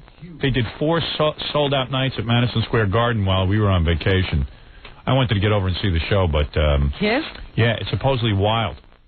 They come out in that stupid costumes and stuff, and they got all kinds of pyrotechnics on stage, and the crowd goes like ape. And it's just it's weird. Did you go to it? Yeah. It was good, right? Yeah, I heard it was, and I couldn't even tell you one KISS song, but I heard it's really cool. No, it is. At first, because I wasn't into KISS when I was a kid. Yeah. At first, when they come out in the makeup, you're like, oh man, this is like. Yeah, it's really dumb. You feel really stupid, yeah. But then as soon as they get into it, it's just like. I know. I guess you sort of like get into it with everybody else. Yeah, it's like a goof, but it's fun. Evidently, people are telling me they had a great time, and you got to get. Ralph was raving about it. He told me about it too. I could have cared. Right. You know, I was like, ugh. And he was not a KISS fan either. No, but they have. I think that nobody there is a KISS fan. I think that's the goof of it. Everybody goes there, gets really high, and then just like goofs on them and stuff. Because I saw a picture of Gene Simmons in the paper. I mean, he had all the makeup on and everything, but he doesn't shave down his body hair, and he's got all this hair. The hair is coming up into the grease paint. And Gene's put on a few pounds. You know, so he had a couple of rolls hanging out of the uniform there. They said they did like 6 weeks of intensive workouts. Oh really? He needed a little more. Yeah, but his belly was hanging over his base. I think the funniest. He's been living the good life a long time. The funniest part is that Peter Criss, the drummer, comes out on stage with those guys, but he doesn't wear the high heels, so he's about 4 feet tall. No, he doesn't. Yeah. Kind of hard to play the drums with those high heels. He has to wear regular shoes. Can he wear the high heels when he walks out and then just slip them off and start playing? Well, that was the one that I think he should have. Yeah. That's pretty funny. Yeah, I'm telling you, people have been raving to me about it. Not just John or Ralph, but other people. Amazing. Howard, it was packed, and everyone, a lot of people had. Were you really high? Yeah. Yeah. A lot of people had KISS makeup on, you know. Right. Oh, God. It's like a Rocky Horror Picture Show. Yeah. Did you have guessed that? I'm not getting high anymore. I got to cut down with getting high. Are you really getting high? Oh, I don't know what happened to me. I'm on a binge. I would love to smoke a dude with you. You would? Yeah. All right, I'll smoke with you sometime. That'll be fun. Yeah, I'm into the. I thought you were just cutting down. Now you got a partner. Well, you might bum me out. I can get some really good stuff. That's all right. You know what? I really don't. Yeah, I don't advocate this kind of behavior. I really don't. I don't like it. Don't be ridiculous. You're such a hypocrite. Have you had sex on it? Have you? Yeah. You need help. I need help. All right, get out of here before you get me in trouble. Okay. It's too late. told my wife you're 10 when I'm a little wrecked. That's right. Look, I can't even see you. I'm over It's here. like this. This is my evening. You want an impression of my evening? Here it goes. You know, honey, you're a 3. You're a 6. Come here, Bo Derek. God damn, you're an 11. You're off the scale. Broke the scale. Now she's rolling them. All right, let's. So anyway, to me, the funniest thing in rock and roll is not bands and like all the things you see in rock, but the thing that's really, to me, the funniest is tribute bands. Like the first, like Elvis impersonators. Or the first. Yeah, maybe. I guess. Yeah, maybe that's where it all started. I remember that, like, for a while, it might have even been the Beatles, because when the Beatles broke up, they put a play on Broadway that was called Beatlemania. Yeah. And it was a Beatles tribute thing. Now, I don't know what the exact order. I don't know the history of tribute bands, but when somebody dies or a band breaks up, all of a sudden there's tribute bands. And the band always names themselves after one of the songs that the band does. Well, the Doors had L.A. Woman, and then there was another band called Crystal Ship. Yeah. Yeah. You saw a Doors tribute band. Gary went one night to a Doors tribute concert. This was like the guy goes around and he's Jim Morrison. Well, they start the concert out by closing off, shutting out all the lights. Right. And they carried the guy out on. They have 6 guys are holding a door. Right. And this guy's laying on it like he's dead, except he's holding a bottle of Jack Daniels. Right. Because he's now Jim Morrison. Right. So they carry him to the stage and the door. And of course, he does the whole concert with a bottle of Jack Daniels in his hand. Right. And he's drinking and he's drunk and he's swinging the bottle around. And they were doing construction on this club. Yeah. So the guy does a whole Jim Morrison thing. He becomes Jim Morrison. Jim Morrison, and he's the drunk Jim Morrison. Right. Yeah. And the whole thing. Yeah, and he's like, and when he makes stage announcements, he's like, all right, Does he take his clothes off and junk like that? Well, he had a shirt off. Yeah, he had his shirt off. And he just runs around stage, but, he's loaded, and he's making ridiculous poetic... Is he, slurring the lyrics and all that stuff? No. You've seen him, Oh, I've seen them so many times. Really? They're called the Soft Parade. The guy not only... Yeah, there you go. He not only, looks and, sings like him, he talks like him. Yeah, right. And he throws himself on the floor and a lot of these guys start to think that they are Jim Morrison. And they start to think... It's like when Tarzan went ballistic, went into senility, and then, Bela Lugosi had to be, buried in his Dracula costume. Well, isn't it kind of a rip, you finally get a group to come see you. You wanted to be a musician, but they'll only come see you if you're Jim Morrison. Yeah, and it's really weird, too, because it's weird because it's like, hey, everybody, this is Jim Morrison at, Chuckles Comedy Club. Right. It's like, Club Benet. Yeah, Club Benet. The guy's totally got an attitude, too. No autographs, man. No, please, no autographs. Yeah, and they actually you can't talk to him. Yeah, right. They think they're Jim Morrison, and they even, they talk about the songs like they wrote them and stuff. There's a Zeppelin band, there's a Pink Floyd band, and there's even a Bruce Springsteen band. Yeah. Wow. They're not waiting for you to die anymore. Well, because, Springsteen doesn't tour with the E Street Band anymore, so it's like this Van Halen group we got. They're the David Lee Roth Van Halen. So if you change anything about yourself, you're likely to be cloned. Right. So anyway, Baba Booey, so the best, you saw Crystal Ship? Yeah. Crystal Ship used to tour around Long Island all the time, right? Because I used to hear their ads on the radio. Huge. They were huge. I mean, they used to get big crowds. Yeah, and I hate the Doors, so I would, and people act like in the audience they're seeing the Doors. Yeah, I hated the original Doors, so I can't imagine. I never got the Doors. My dad used to get their albums for free. Some record guy he knew used to give it to him, and I would throw them in the garbage. Well, I have to admit, I love them. Take on through to the other side. Break on through. What's the one that show me the way to the next whiskey bar? Don't ask why. Yeah. Ray's playing that. We don't have any Doors music, do we? John could probably take some circus out. music. Yeah. But great. What's the one? The Lizard King. Isn't it Lizard King or something? What's that song? I'm trying to think of what that, because I know there's one song that ends, I am the Lizard King. I can do anything. Yeah. That guy was seriously wacky.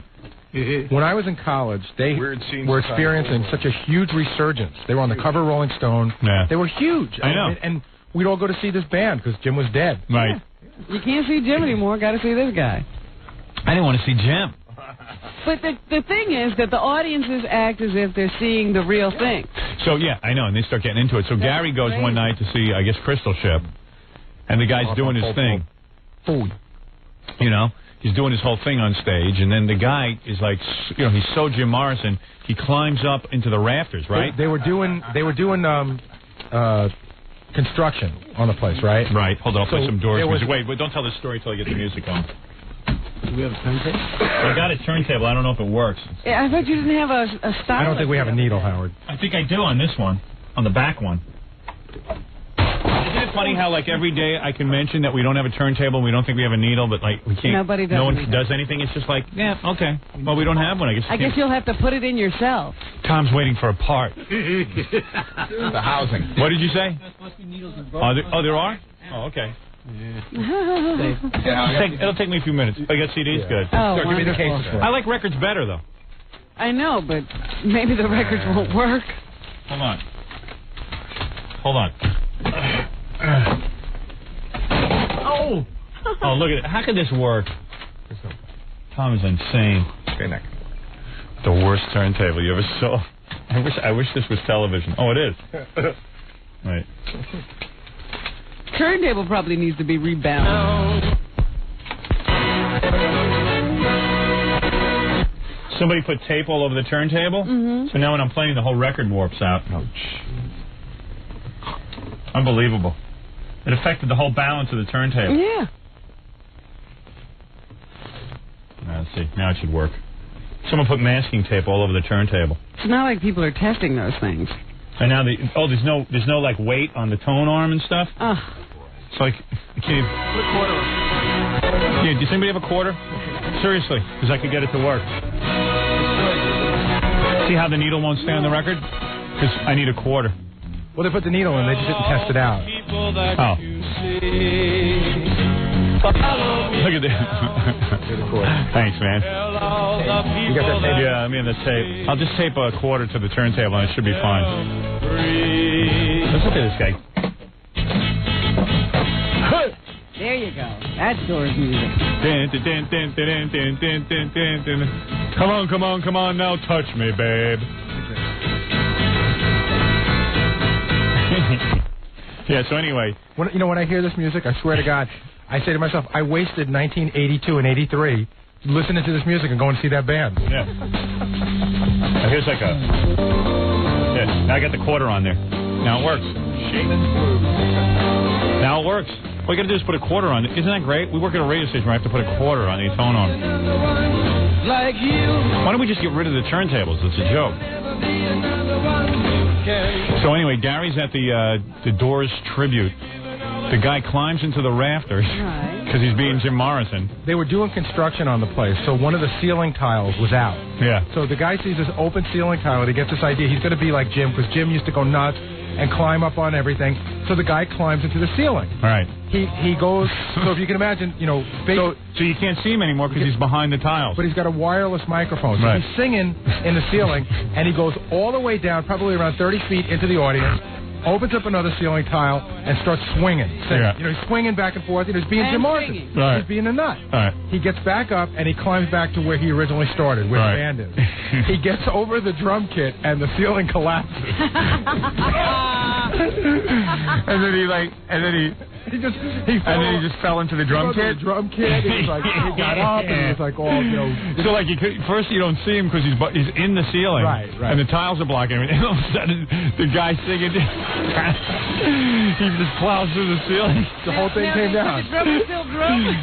Everything stopped. Right? Did you guys sing the whole time? What happened was they got just when you get that adrenaline pump and you just keep going. It was just like what happened when Jim used to get nuts on stage. Remember how when Jim was like... See, I never realized he was like behind, like when you climb through a ceiling. Yeah, like he was if in I pop one of those tiles, So he'd obviously never done it before. No. And like he went in it, and then all of a sudden you just see him come crashing through. I swear, like Jim Morrison. Did he go legs first or head first? Back first. Oh, wow. He landed like sideways.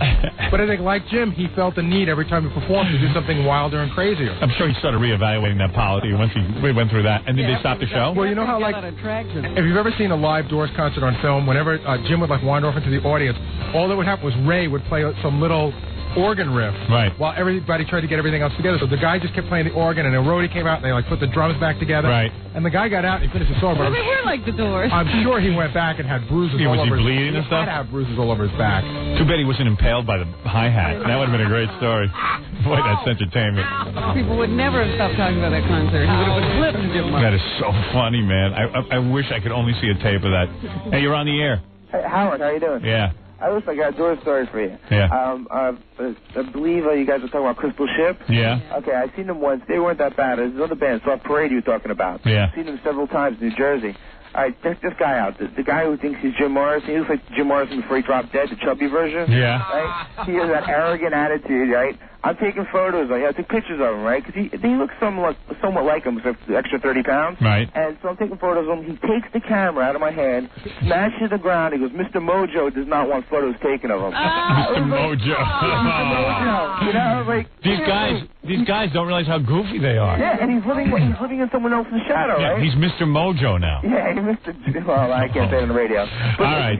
Another way, check this out. The same night, so I was pissed off. He broke my camera. All right. So I'm complaining to the club. This is in Jersey. See, these guys think they're Jim Morrison, and it's like. And what do you do? Because that guy probably can't even afford the camera. I mean, wouldn't you like be happy that guys even want to take your picture? Yeah, but he has this, I yelled at him, I'm like, what the hell is that for? And he goes, I don't want to talk, I'm in a trance. Yeah, the trance is he's living like someone else. He's probably like a telemarketer during the day, and then Have you ever seen a Van Halen cover band? No, I won't. I got the tape here. All right, I can't wait to hear it. All right, I'll play it now. One thing. Yeah. The same night, right? He jumped. All right, so Jim Morrison, like who you guys are talking about, jumps around, acts like an idiot. Mm-hmm. He jumped into the crowd, right? Like supposedly the crowd was going to catch him. Yeah. But before that, he threw a drink in some girl's face for no reason. He's a real jerk. He jumped into the crowd. Everyone moved. He landed flat, flat on his face. Landed right on his face. And he gets up. He's like, "Oh, I'm in a trance. I'm in a trance." No, I would like to take you one night to go see a tribute band, Robin, because we would have such a laugh. It is so much fun. Soft Parade plays at I think it's I don't know what New York City where they're playing. What's that? I'm trying to think of the name of the place. It's on Bleecker Street. What's the other place? What's the name of the place, Fred? There's a ton of them down there. There's one major place that you play like every other weekend. Kenny's Castaways. Oh, Kenny's Castaways. Kenny Castaways. It's funny to see the Doors, a guy who thinks he's in the Doors or Kenny's Castaways. Yeah, couldn't they play a bigger venue? Yeah. In New Jersey, they play like places that are even smaller than that place. You think he'd be happy if some guy showed up with a camera? Yeah, and he got pissed, but he thinks he's him. You know what I'm saying? Right. The only nice guy in the band is the keyboardist. He looks a lot like the keyboardist. Like Ray Manzarek. Yeah, exactly. And he's a really nice guy. I'll give you a little. I got to take a commercial break, but I'll give you a little preview. What's the name of this band? The Van Halen cover band? No, I'm talking to Gary. Oh, wait a second. So what's their name? Like Jump? It makes no sense. It's Atomic Punks. Is that a Van Halen song? There is an Atomic Punks, but it's like a very Fair little. Warning, I think, is the name of one of their. There's a cover band in New Jersey called Fair Warning, which is a Van Halen cover band. All right, here's a little taste of it. I'll let you listen to this. Thanks, buddy. This is a guy. This is a guy's stage announcement, but he's like David Lee Roth, and like. He's as obnoxious as David Lee Roth, except he's not David Lee Roth, which makes him even more obnoxious. It's just like the guy who plays Jim Morrison. Yeah, I got to get these guys on the show. Wait, check this out. All right. Right? Van Halen was a party band, and we're going to try and emulate that. So now, this is him being regular. Then he all of a sudden becomes David Lee Roth. Turn into David Lee Roth. Yeah. Let's take a trip back to a little diver down here for you. All right. I'll skip the music. We'll play the music in a minute, but like. Now we're going to need some participation here. Wait, it's better.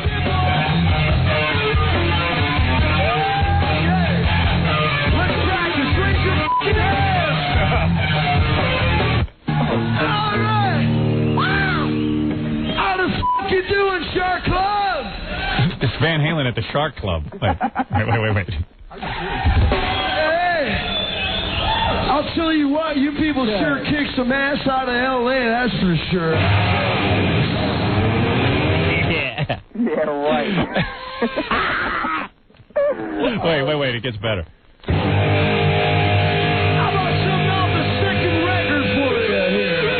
It's almost like they made something off the second record. Well, they do become the guy. I assume the audience wants to see him become that guy. Does he look like David Lee Roth? I have a video. Oh, you got the video? I have a video, yeah. Oh, I got to watch that.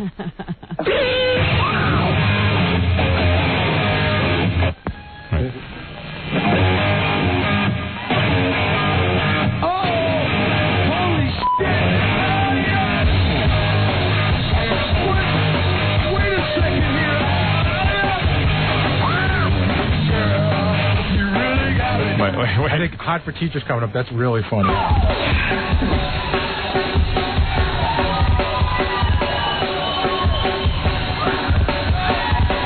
You know what, Scott? What?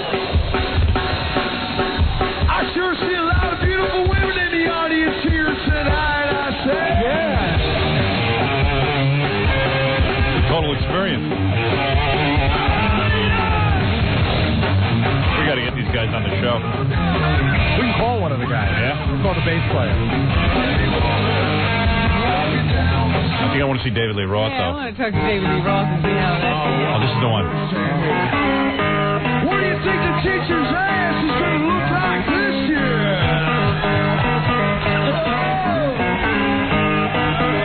Are you ready?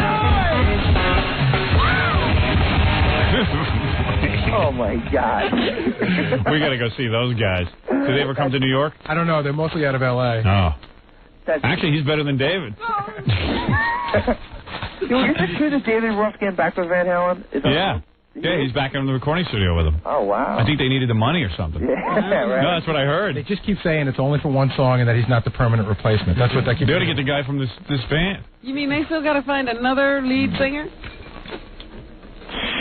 Jeez. Hey, I got to hang up. Hey, take care of yourself. God bless you with the movie, buddy. Thank you. Take care, man. Bye-bye. Bye. Not his buddy. Yeah. Oh,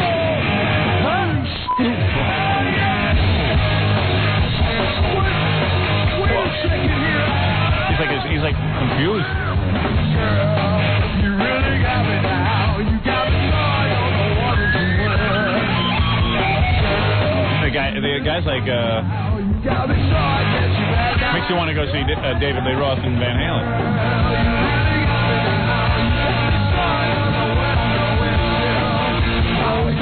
It's just a little off, you know? Yeah. That's not quite him. Yeah, it's not quite him. It's just not the guy. But I guess when you're there and you see them, you're caught up in the moment. Right. Because I noticed on the video they're all wearing the outfits that they wore during the album with Panama and all those things. Right. You got your ass cheeks hanging out. Like those the spandex pants and the bellies. You can see their bellies, and they got like leopard skin tight shirts and bandanas and stuff. Wow. I got to go see that. I just want to see that guy fall through the ceiling. I just want to see that. Yeah, a guy almost killing himself trying to play. Yeah, and a small club for like 50 people. I mean, it could have been more than 100 people. Yeah, right. That had to be. All right, I'm going to take a break. We'll be back right after these words. Hi, this is Joan Rivers, and you're listening to The Howard Stern Show. And he's wonderful, and he's great, and he's a terrific friend, and he's paying everyone to say this. 97.1, The Eagle. 1-800-54-STERN. We're back with The Howard Stern Show. Here's Howard.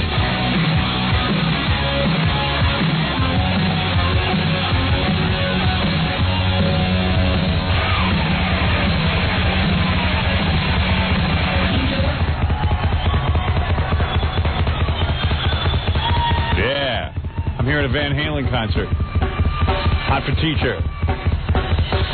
Yeah. I got Tom Arnold on the phone. Oh, good.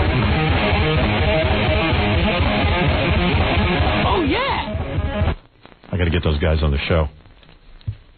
Van Halen tribute band. I'd like to know what that life is like. Yeah. Tom. Hey. All right, so Tom, you coming to Scores? Yeah, are we doing it? What happened to your voice? Nothing. I'm in a car. Oh, it sounds like you're hoarse. No. Well, I probably am. It's kind of early. Listen, Gary caught wind yesterday that you're bringing your publicist and your assistant. No way. Oh, okay, cool. All right, we just wanted to settle. Are you kidding me? No, I don't want a bunch of girls sitting there staring at me, you know. Yeah, and plus my wife was mad enough yesterday that about me on the show anyway. Really? Why? Because she felt some of the stories bordered on, my stories bordered on tasteless. Yeah, well, welcome to the real world. It's called being a guy. Yeah, exactly. I mean, if you want to be a guy today with us, I mean, don't bring no girls with you. Yeah, I agree. Okay. There's girls there, right? Yeah, we don't need to bring your girls, you know, who can sit and, sit and evaluate your performance. I agree 100%. Okay, that's all I wanted to know. All right, see you guys over there. All right, take care. Bye. Bye. What's the matter? All right.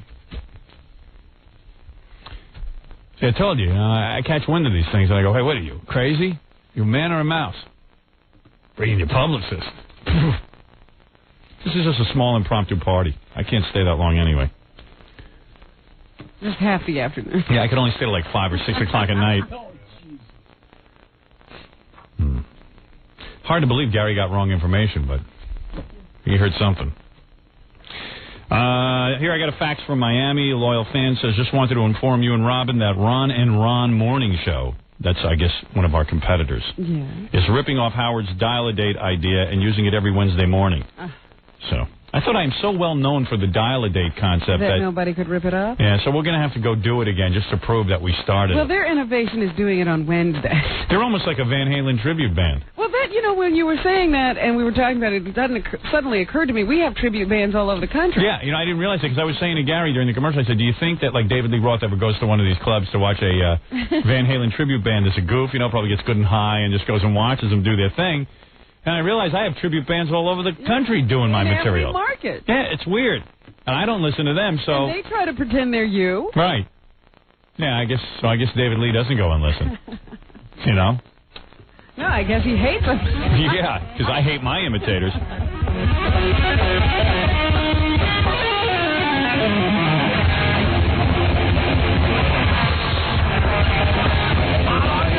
Oh, yeah.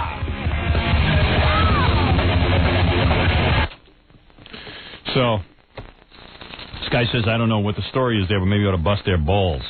Whatever a Ron and Ron morning show is, I'm not sure what that is. Those are some imitators I haven't even heard yet. Heard of. I think we beat them in other markets already. Yeah, I thought we had sort of killed them off in a bunch of other towns, but I guess they keep cropping up. Yeah. Ron and Ron show. The Howard Stern tribute band, like the Man Queer show in Chicago, is a tribute show. And the Mark and Brian tribute show in Los Angeles. Mark and Brian, Howard, they should just call themselves Howard and Stern. Didn't we trounce Ron and Ron in Orlando and get them thrown out of there? I thought so. Yeah. I thought they had disappeared, but I guess they've reared their head again. Their tribute head again. Can't kill a tribute band. Yeah, maybe we shouldn't be angry at these other morning shows. Maybe we should just consider them tribute bands. See, if they call themselves... You see, at least the guy who does David Lee Roth has respect for David Lee Roth. I should hope. He's grateful that David Lee Roth exists because he can make a living going around town as David Lee Roth. And I know the Elvis impersonators love Elvis. Yeah, but all my impersonators try to... This is what's weird about my impersonators. They all try to react, and they tell the guys in the press and stuff that they invented all this stuff. You know what they try to do? They try to replace you. They try to become you. Yeah. And they put me down. And they put me down. That's what pisses me off. That's why I get crazy and I have to go on stage in Chicago and fist the skull of Man Queer's dead daddy. They try to steal it. They don't try to pay tribute. I mean, if the guy got up and said, you know what, look, I owe everything to Howard. He pioneered this whole thing for me. He got fired from 87 different radio stations. Everything I'm doing now, he has done already 300 times. And this is my tribute to the king of all media. Then I could understand it. But no, they say, Howard didn't invent this, I invented it. Yeah, and the guy's 20 years old. And he thinks like that crazy woman we had on the phone every morning. It's like they're mental patients. Because I sometimes think they believe their own lies. At least this guy hails David Lee Roth, he's like, he's grateful. Oh, wow. He's like... What do you think the teacher's ass is going to look like this year?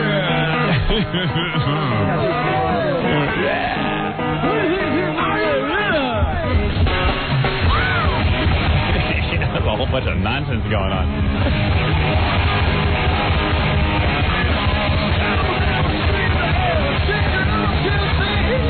You wanna be goes backstage and like gets chicks and stuff afterwards? Sure. Probably. Yeah? Imitating David Lee Roth? Well, it's true. My imitators get chicks off the request line. The girls call him David. You know, a guy wouldn't, in this day and age, if he held up a light bulb and said, "Hey, I invented this," you would laugh him off the stage. You would take him away. Yeah, what but you would do. my imitators continue to flourish. I got to go market by market and kick their ass to prove who I am. And then they don't even shut up after I kick their ass. They still go around insisting that they invented dial-a-date and everything else that I do. That's right, that you're ripping them off. Yeah. You know, like your imitators say that you're ripping them off. Except they have tapes of me doing it 20 years ago, so it's kind of hard for them to prove it. But it's an interesting phenomenon that they try to pretend they are you. Yeah. I invented it. He's ripping me off. Right. He's my imitator. Right. Well, Imus does that, too, because Imus says, well, I was on the radio before Howard. I go, yeah, but what were you doing? Like today, I'm reading in the paper about Imus was ripping into his helicopter woman. I got to NBC. Imus wouldn't even talk to the helicopter woman. I'm Miss Frank. I'm Ms. Frank. Hello, Mr. Imus. Do the cars. So I started having Miss Frank, and I started ripping her a new a-hole on the air, and then all of a sudden Imus had to start ripping her a new a-hole. You know, it's just like, it was like the Howard Stern imitation station. Suck ass. Suck ass. But we've pretty much put Imus in his place, let's face it. His ego's got to be massively destroyed. It's just got to be. He's got to go around saying he's number 2 to me when he's like number 25. Why doesn't he quit? People are paying him. Our company's paying him. Stupid. All right, here's a cool news story. Oh, do you want to do Kurt Waldheim Jr. before because we have Sam Kinison calling in, too. Oh, my. Sam, phone line fell on his grave again? Yeah. Last night there was a big rainstorm over Sam's grave. And a phone wire fell on it, and he'll be calling in. But we got a bunch of stuff to give away, so I figured we could have Kurt Waldheim Jr. come in. All right. But let me just read you this news story real quick. A police officer is wondering, this is in Pittsburgh, what made a cook mad enough to spit on his chicken sandwich. Officer Mike Metzger said he saw Arby's cook Curtis Johnson spit on both sides of the bun today. Both sides? Yeah. Police Commander Linda Barone said Johnson will be charged with harassment. Quote, I was shocked. I couldn't believe what I was seeing, Metzger said. The restaurant manager offered Metzger a replacement sandwich, but after losing his appetite, the officer declined. That's your biggest fear, you know. You know they do stuff in your food at the restaurants, That's right? That's why you should never send anything back. Never. I never do. If they get me raw anything, I just eat it. I have sat there and eaten some of the worst food because I don't want to send it back. Yeah, they go, oh, you want a better tasting sandwich? Yeah, this will taste better. Guys People urinating on your food. Say, aren't you enjoying it? Oh, yes, I was just stuffed from the salad. I worked in a kitchen with guys who did horrible things with their hands and then just like run their hands through big vats of salad. Don't say that, Howard. Yeah. They do it at random. Going out to eat. They do it at random. Sometimes they don't even do it just because it's you. No. And they must laugh at me because I'm a big tipper. They're like, hey, look at that.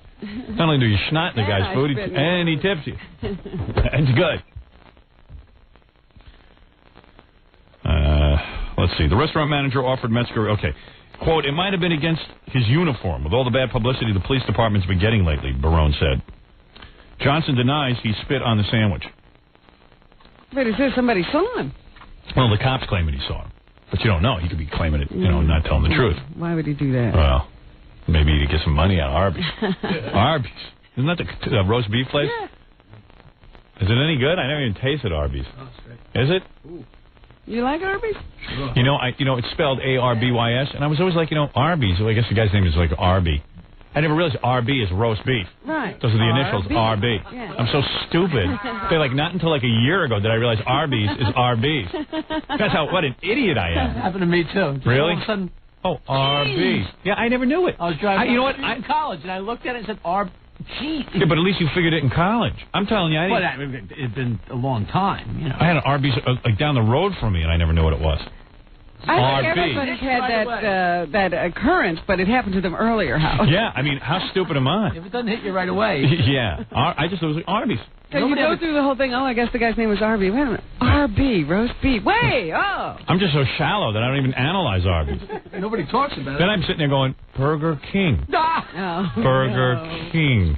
Like a week. The guy's name was Burger King. McDonald's. McDonald's. Doesn't work. Yeah, right. Like, what am I missing there? Is there a hidden meaning in everything? Yeah. The Allegheny County Health Department gets spitting complaints about once a month, usually from offenders' co-workers, said department spokesman Guillermo Cole. Co-workers turning them in. Yeah. Well, that's good to hear. Quote, the classic example is a diner sends back a steak not cooked to his liking and someone throws it on the floor and spits on it in disgust. Unquote, Cole said. Then he puts it back on the plate and sends it back. So they don't even hit the grill. Yeah, never even hits the grill. This steak isn't right. I went out with a friend, another couple once. And this is when I used to go out with couples. Like my wife insisted that we go out with couples. Scott, the husband walks in. The guy's so obnoxious. He comes in and he goes, the food was kind of late.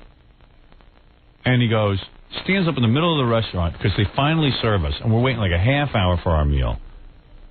They finally serve us. And everyone gets served but his wife. Okay? Stands up in the middle of the restaurant. Starts screaming. He goes, I'd like to eat with my wife. I want to eat with my wife. I don't want to eat alone. I eat with my wife. You know, the guy's cheating on his wife and everything. But he has to eat with his wife. Right. He's cheating on her. Yeah, right. Meanwhile, he's divorcing her. But he has to eat with his wife. And the guy comes over, I'm sorry. And he goes, I don't care about sorry. And I'm like, I hardly know these people. Now my food, thank God my food had been served because I thought for sure I was going to get Clam City in my food. You know what I mean? You get Lungers. Right. But you know what? You don't have guys take you out and they're trying to impress you. Yeah. So they irritate everybody before you've even ordered your meal. Well, that was what this was. Hey, I don't like this table. Why are you giving me this table? Yeah. And you know what they serve you? A bowl of puke. They don't even wait to spit in your food. Really? Here's your bowl of puke. Will have yeah, right. And crap on it. Yeah. Here, we just crapped in a bowl. Here, why don't you eat this? What? Hey, this is Mike Ganji. I used to work at a fast food restaurant for a long time when I was a kid. Yeah. And there was sort of like a standing thing that if people came in and screwed with the girls up front, that you'd ruin their food. You'd do stuff. And I actually partake in it. What did you do? You take like if they order like a burger or something, you take the buns and you rub it on the floor. Really? And you did that? I have no respect for you, dude. I was a kid. I was like, I don't care what you were, man. I would never do that. I just find that so despicable. But you know what? We had a manager who was, an older guy. These like 3 black kids came in one day, and it was starting trouble. Yeah. So he took they poisoned them. He took their hamburger. Right. And he put it down his pan. Yeah. And rubbed it on there? Rubbed it on there, and it took it out and put it back in. Gave it to him. That's food service. And that was like it was like an older guy. That wasn't like a kid. That's pretty heavy. Yeah, we used to on his pubes, or on his whole genitals. Yeah, down there, and he just rubbed it around. Yeah, could have been worse. Yeah, sheesh. I mean, that stuff is really rampant. I mean, really? Yeah, that's why I really very rarely go out to eat, and I go to the same place where I think they like me. I have to cop to one of these experiences. What did you do? Well, we used to work in this place. I won't give the name, but it was like a hamburger joint. And this guy came in and he started, sometimes you get people who just like to yell at people for no reason. So it was this cashier and he yelled at her and the girl started crying. He was just, bossing her around because he was 16 and he wasn't. So he then I don't know how anybody would do this, but he yelled at her and he made her cry. Then he comes back 2 minutes later with his food. His hamburger's not warm enough. Oh. So underneath, we had this big grill. Yeah. And underneath it was this thing you used to pull out. It was a grease trap. That's where all the grease spilled in. Yeah. So they took it, wiped it around in the grease trap, and then they threw it on the floor, throw it back on the grill to make it hot again, and just handed it back to the guy. Oh, God. But, I mean, how could you make a girl cry and then bring your food back? I don't know. Guys are naive. You got to behave in a restaurant, man. If you're going to go to a restaurant... I wonder what people are thinking when they start to antagonize these restaurant workers. I walk in. The first thing I do to maitre d' is I pull down his pants and give him oral gratification. All right? Then I go... And then I make an inspection of the kitchen. I don't know. Well, if you ever wonder why I stay home, now you know. People are animals.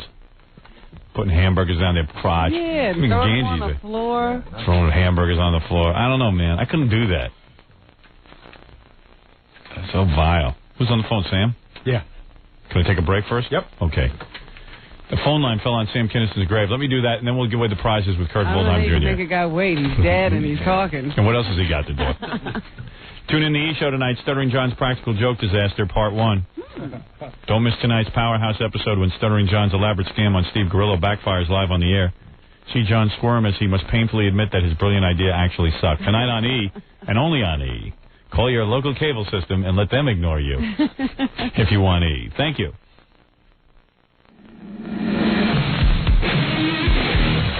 You're listening to The Howard Stern Show. You're listening to The Howard Stern Show. All right, before I run out of time here, I want to make sure I get to Sam Kinison on the phone. Oh, Ganji, you want to tell your story first? Oh, yeah.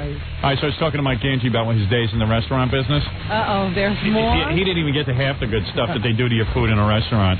Tell Robin your three things. All right, well, one was that we used to, there's a lot of roaches and stuff in restaurants. So we used to catch the roaches, and we used to either drop them in the French fryer because you wanted to see them go down, and then they bubble when they come, when you would French fry the roaches. Yeah, just so you know what goes on. Don't be naive when you go to a restaurant. I know when I go to a restaurant, I know things are happening. Oh, man. Yeah, go ahead. Number two. Then we used to catch the roaches when they were alive, and we'd have little races. You put them on the grill, and they try to run off, but by the time they get to the other side of the grill, their legs burn off. So they're just like, they're just laying there. They're just laying there. So you don't clean the grill. You didn't clean it that often, not enough. So there'd be little roach legs on the grill with your hamburgers being fried. Sure. Somewhere. And those French fries aren't all French fries. Oh. Holy mackerel, lady. Yeah, sometimes it's probably something nice else. Golden brown. Yeah. And then one of my really good friends worked at a movie theater for a long time. So him and his buddies used to get drunk after hours in the actual theater. And after a while, they'd go to the bathroom in the ice machine. They would urinate on the ice machine.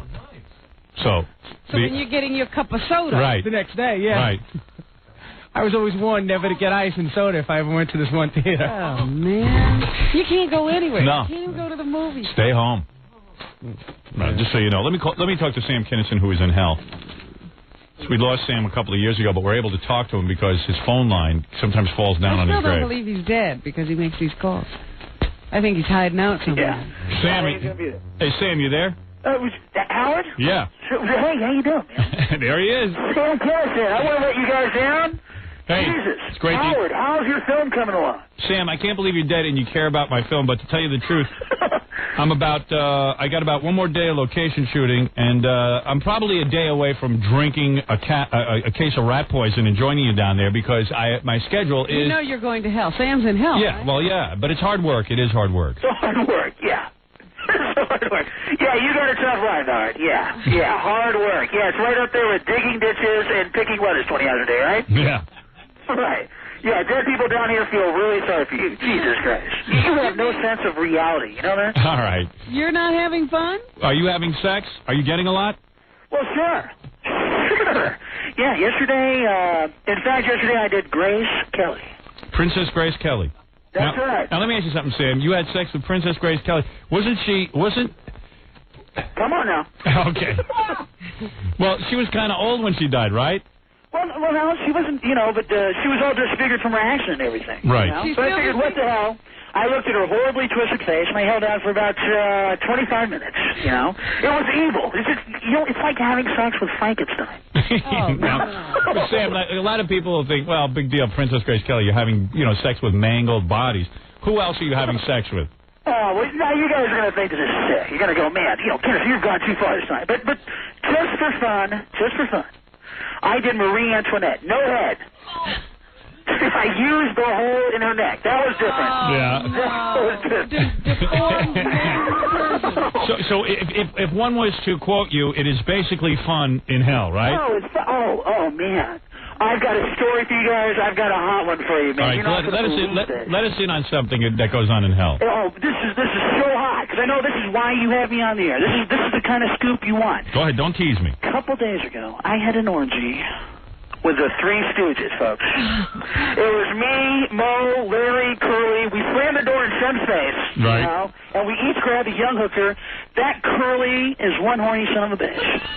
Right. No, actually, Larry has the biggest crank you've ever seen. Wait a second. Larry from the most well-hung.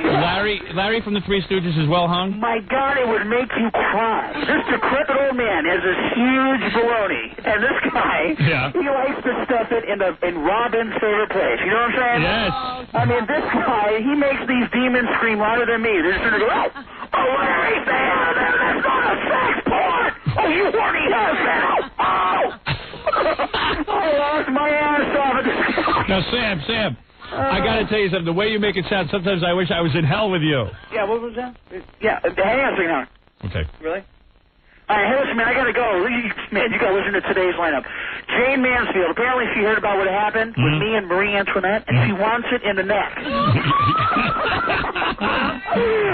And then Eleanor Roosevelt has some side bets that her ugly face can make me hold out for about 2 hours. So you're going to have sex with Eleanor Roosevelt and hold out? Yeah. I'm going to nail them all, so I got to go. All right, Sam, go to it. All right, hey, I hope it doesn't fall later, dude. And bye, Robin. See what you're missing, honey? Huh? And hey, by the way, screw Mel Allen, and I love Jackie. You're the best! What do you got against Mel? What do you got against Mel Allen, Sam? Sam. Screw Mel Allen. Who is Mel Allen? That's the voice guy. I don't know. The guy who used to. The Yankees guy? Yeah. He died and he's upset with him? Yeah. I guess he's getting some of the women. I don't know. Screw Mel Allen. But he went. I don't know. Screw Mel Allen. He is Mel Allen must be down there with him. Hasn't calmed down a bit. Well, he is the greatest, huh? I miss that guy so much. See the funniest? He's having sex with Marie Antoinette's neck. Oh. And now says Jane Mansfield wants it. Right. She heard about it. So I guess these women walk around with no head. I guess, yeah. You go down there and you got the same messed up stuff you had here when you died. Sam is the greatest. How do you know it was Marie Antoinette? I don't know. Didn't have any head. Stupid clothes. Stupid clothes. Yeah, she's still got the same stupid clothes. Big collar. Big petticoat, etc. Man. That's weird. James, you're on the air. Hi. What can I do for you, James? Who am I talking to? It's Howard. Oh, it is?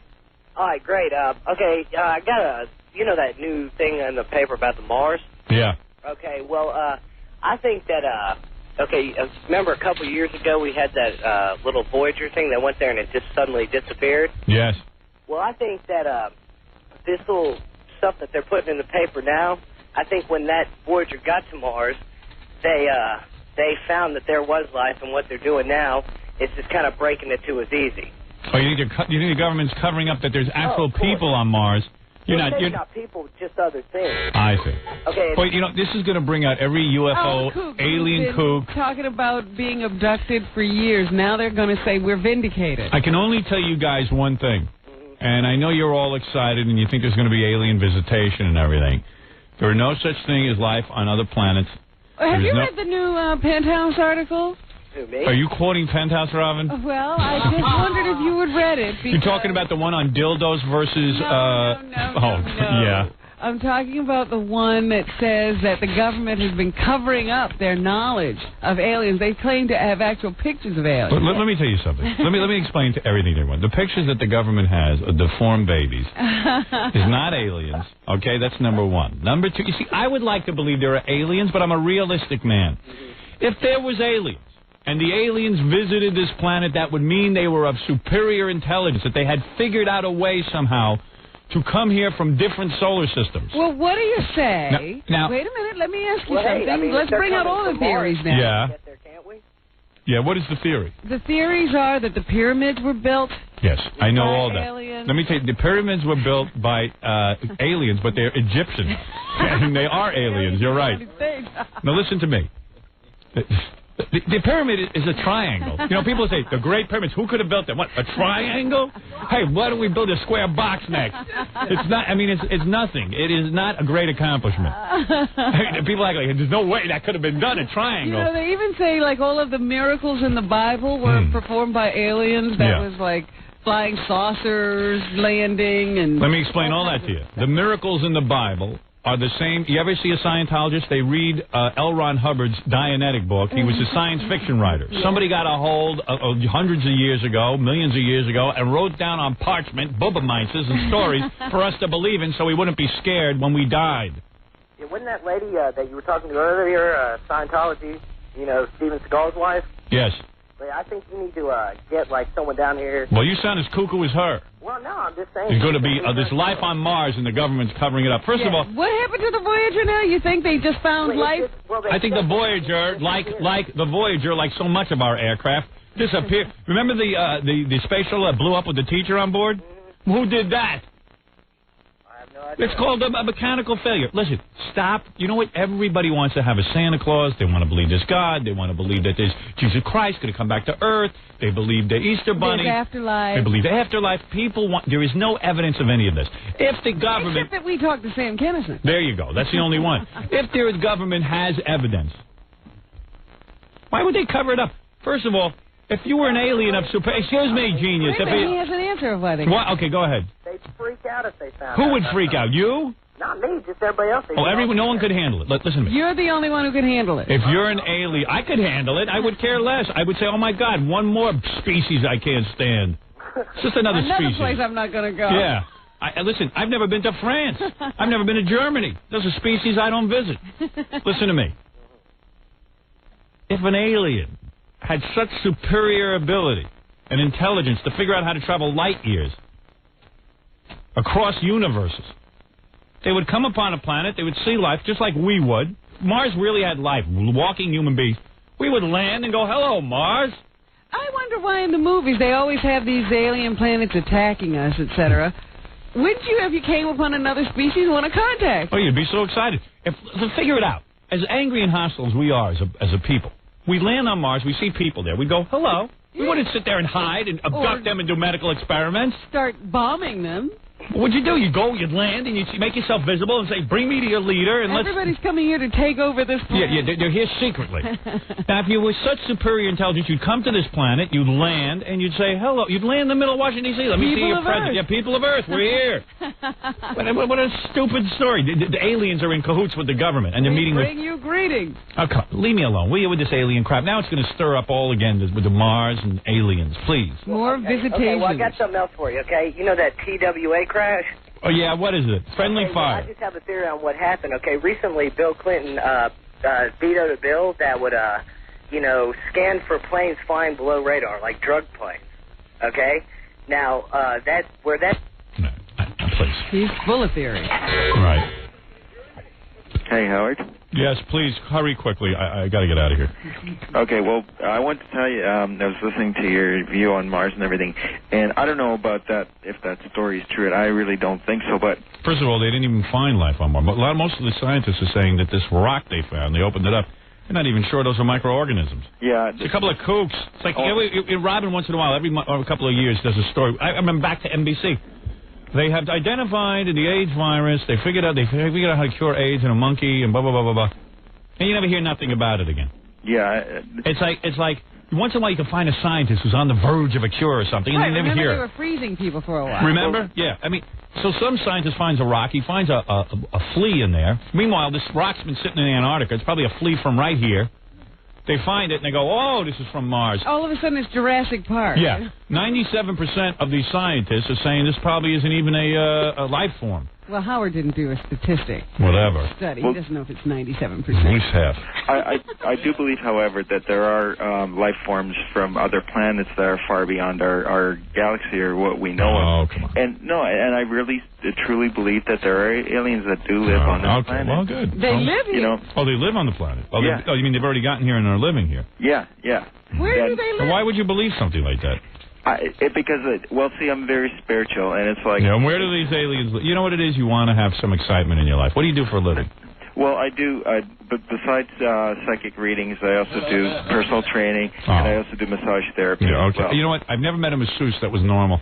Thank you. Well, masseuses are normal. Oh, please. They're all spiritual. I just want you to rub me. Stop telling me about my psychic energy, for Christ's sake. Please. You don't understand. The energies bond. They become one. Come here. All right, we're going to take a break. That woman who does your feet, she probably has a whole spirituality to her, right? She never says anything. I'm sleeping. Good. You're smart. You don't understand. This spot on your foot is your liver. I'm going to rub it in your liver. Well, you know that, she goes through a whole thing while she's rubbing your feet. She's got her eyes closed. Yeah. Oh, she's getting in touch with your feet. But I don't ask questions. I just say, rub my feet. That's what I did. I was in the hotel room and I just laid there with my eyes closed. I didn't want to hear any lecture on spirituality. You don't understand that my life force mixes with yours, and I'll only do the people's feet, and I'll only massage people who I have a psychic bond with. Oh, really? Yes, because there's a negative energy that surrounds certain people, and that's why I won't do strangers, and I don't do one-shot massages. It's got to be, I've got to massage the same person for years because I start to know their bodies, and once I know their body, their energy can drain me.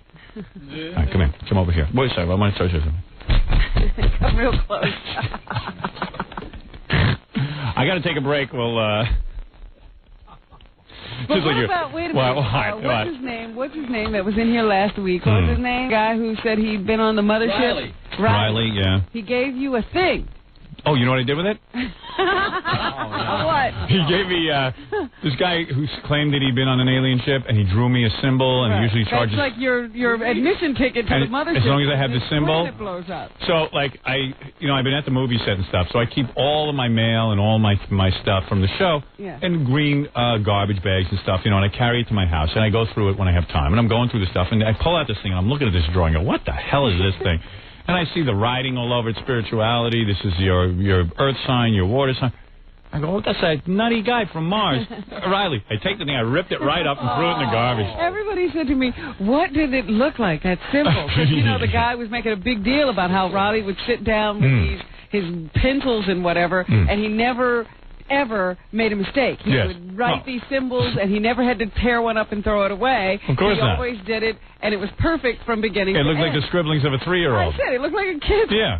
How could you mess that up? Yeah, I mean, everyone's so spiritual. And masseuses, too, I mean, this is what I'm talking about, I can't take You don't believe in any other energy? No. Your energy is very positive right now, and when I align your body... You don't believe in any other dimensions? No Howard, dimensions. How could you not believe? I don't even believe in this dimension. In anything? No. Because, quite frankly... I don't believe in other dimensions. What is a dimension? What is the fourth dimension? We are in 3 dimensions. And where are we? And I just say there are others. I don't believe it. I don't believe it. I believe what I could see. Well, then you're very limited. Right. I like it that way. I don't want to hear about how my massage is more important than, than what I really know. Than just rubbing my body. I tell them, go massage your steering wheel and drive home. Don't give me anything about alignment. I can't tell you about the experiences I've had. Go align your ass with the road. Get out. All right, I gotta take this break. I have one woman who does something on me, and she'll tell me, like she sees, there's an angel in the room. Oh, no. See, when I told you masseuses are crazy... She tells you there's an angel in the room, and you got to sit there and go, oh, really? Because they're rubbing your body. You don't want them to screw up. I don't say a word. I just listen. Look, there's an angel in here. Oh, really? And all masseuses put down other masseuses. Subtly. They go, well, I've been massaged by other people. They just don't do it right. And, you got to have the right touch. They can really hurt you. And I go, well, how do I know you're not hurting me? Really? Yeah, right. Who's to say you're so hot? There's an angel in the corner. An angel. Oh, yeah, there is, honey. Let him pay you. Yeah. Get the money from the angel. Why would the angel visit? Because she's there massaging you? No. An angel was with me that She can see them. Oh, yeah. And you let them come back to the apartment. Good. I don't know if they stay with her or come with me, Howard. And why is the angel there? Because she doesn't know that. Right, but she can see them. And what do? You lay there and go, mm-hmm? You like, oh, really? Yeah, I do. I say, oh, really? How do you know that? I don't question. Oh, you're a wacko. I don't get it. I get them mad at me. Belligerent. I got to take a break, and we'll be back right after these words. You're listening to The Howard Stern Show. It's The Howard Stern Show. Here's Howard.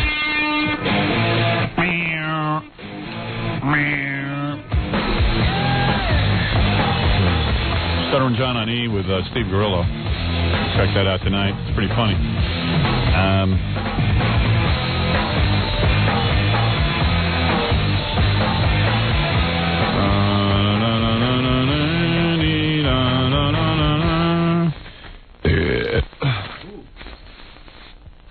Who's this? Myrtle Beach.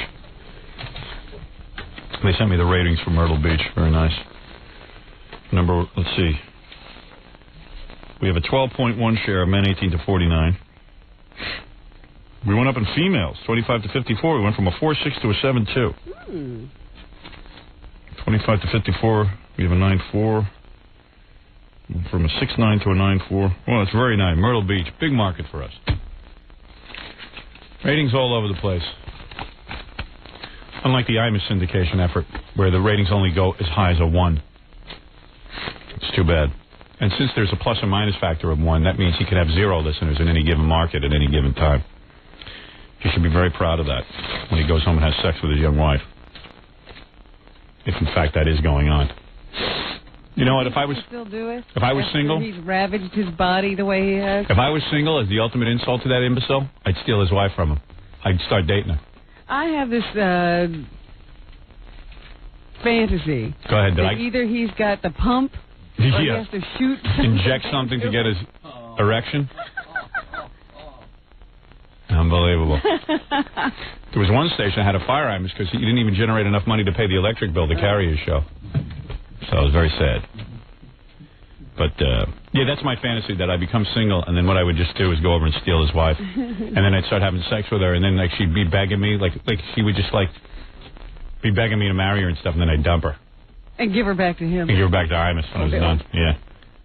Because then she'd be like, oh, God, you're so good, and, you know, you're young, and it feels so good to be with a young man, and someone who's, you know, at least got something attractive going on and has an audience. It's so embarrassing to be with a guy with no audience, and then, you know, she becomes my lover, my confidant, and starts telling me stuff. Tells you everything tells about him. me everything about him, and she's like, I don't even care, just get me away from this horrible life. Awful secret. Yeah, because, I mean, you have no idea what it's like to have Imus on top of you, you know, having sex with you, you know, that'd be awful. What? Oofa. Awful. The smell of rot coming. Yeah, right, from his underpants. You know, just like an old man. She's a young, attractive girl, and then, like, she falls in love with me, and she's obsessed with you. She's stalking you. You have to, like, call the police to take her back to her husband. Yeah, in fact, I have to call Imus and say, look, man, you know, I know we're bitter. We're bitter enemies here, but you got to come get your wife. I just can't. You know, she's so horny for me and is so in love with me. I can't do it to her Yeah, anymore. I mean, you take her back. I don't want her. Right. She's ravenous for me. It'd be so great, and I know I could do it too. I mean, in my mind, I can. Doesn't seem like that hard a task. Well, she fell for Imus. Yeah. I mean, come on, think it through. You know, I was going to do Kurt Waldheim Jr. here, but I'm making a decision, an executive decision. What is your executive decision? Let's do the news. Uh-huh. The news. It is birthday show news, so let's get to it. Hey, no tapes today? Yeah, they'll be coming. All right. Is that Scott the engineer working on those? Scott's not here. Well, where's he?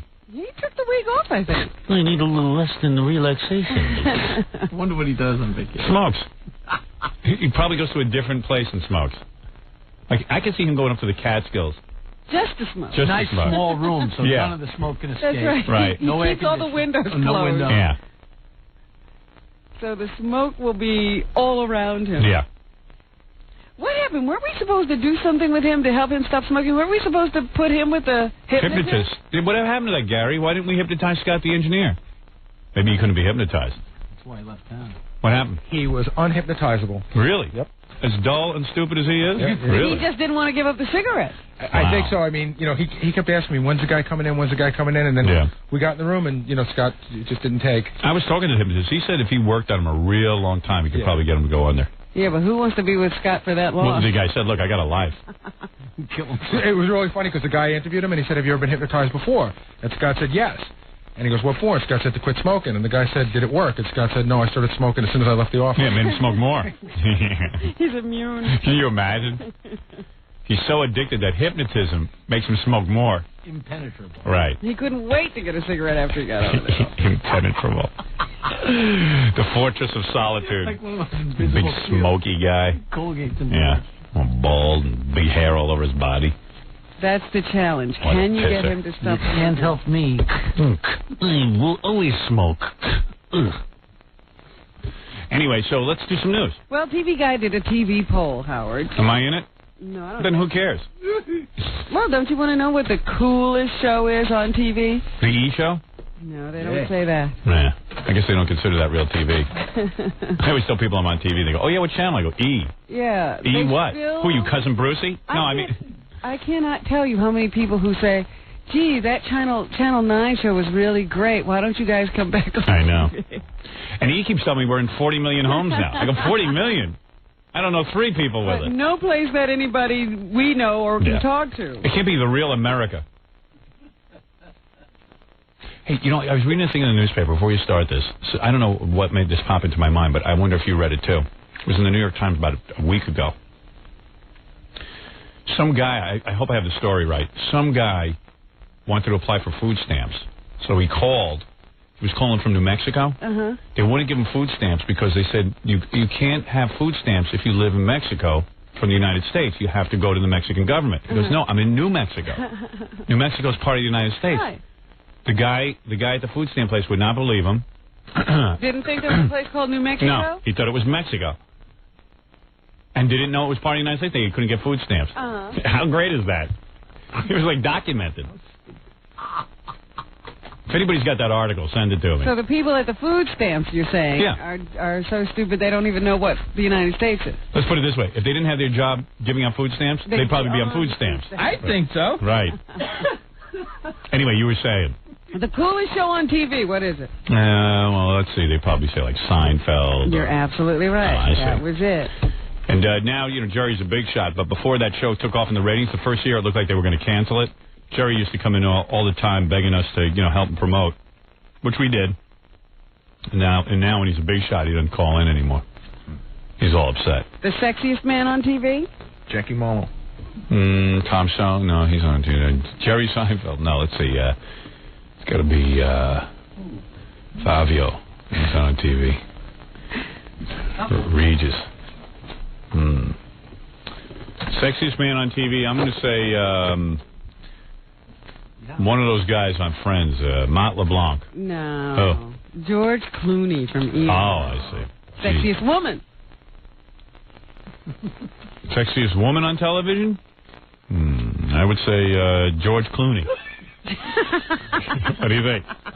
Am I right? He won in both categories. Yeah. No? No. How'd you get this one? Let me think. Heather Locklear. No. Courtney Fox.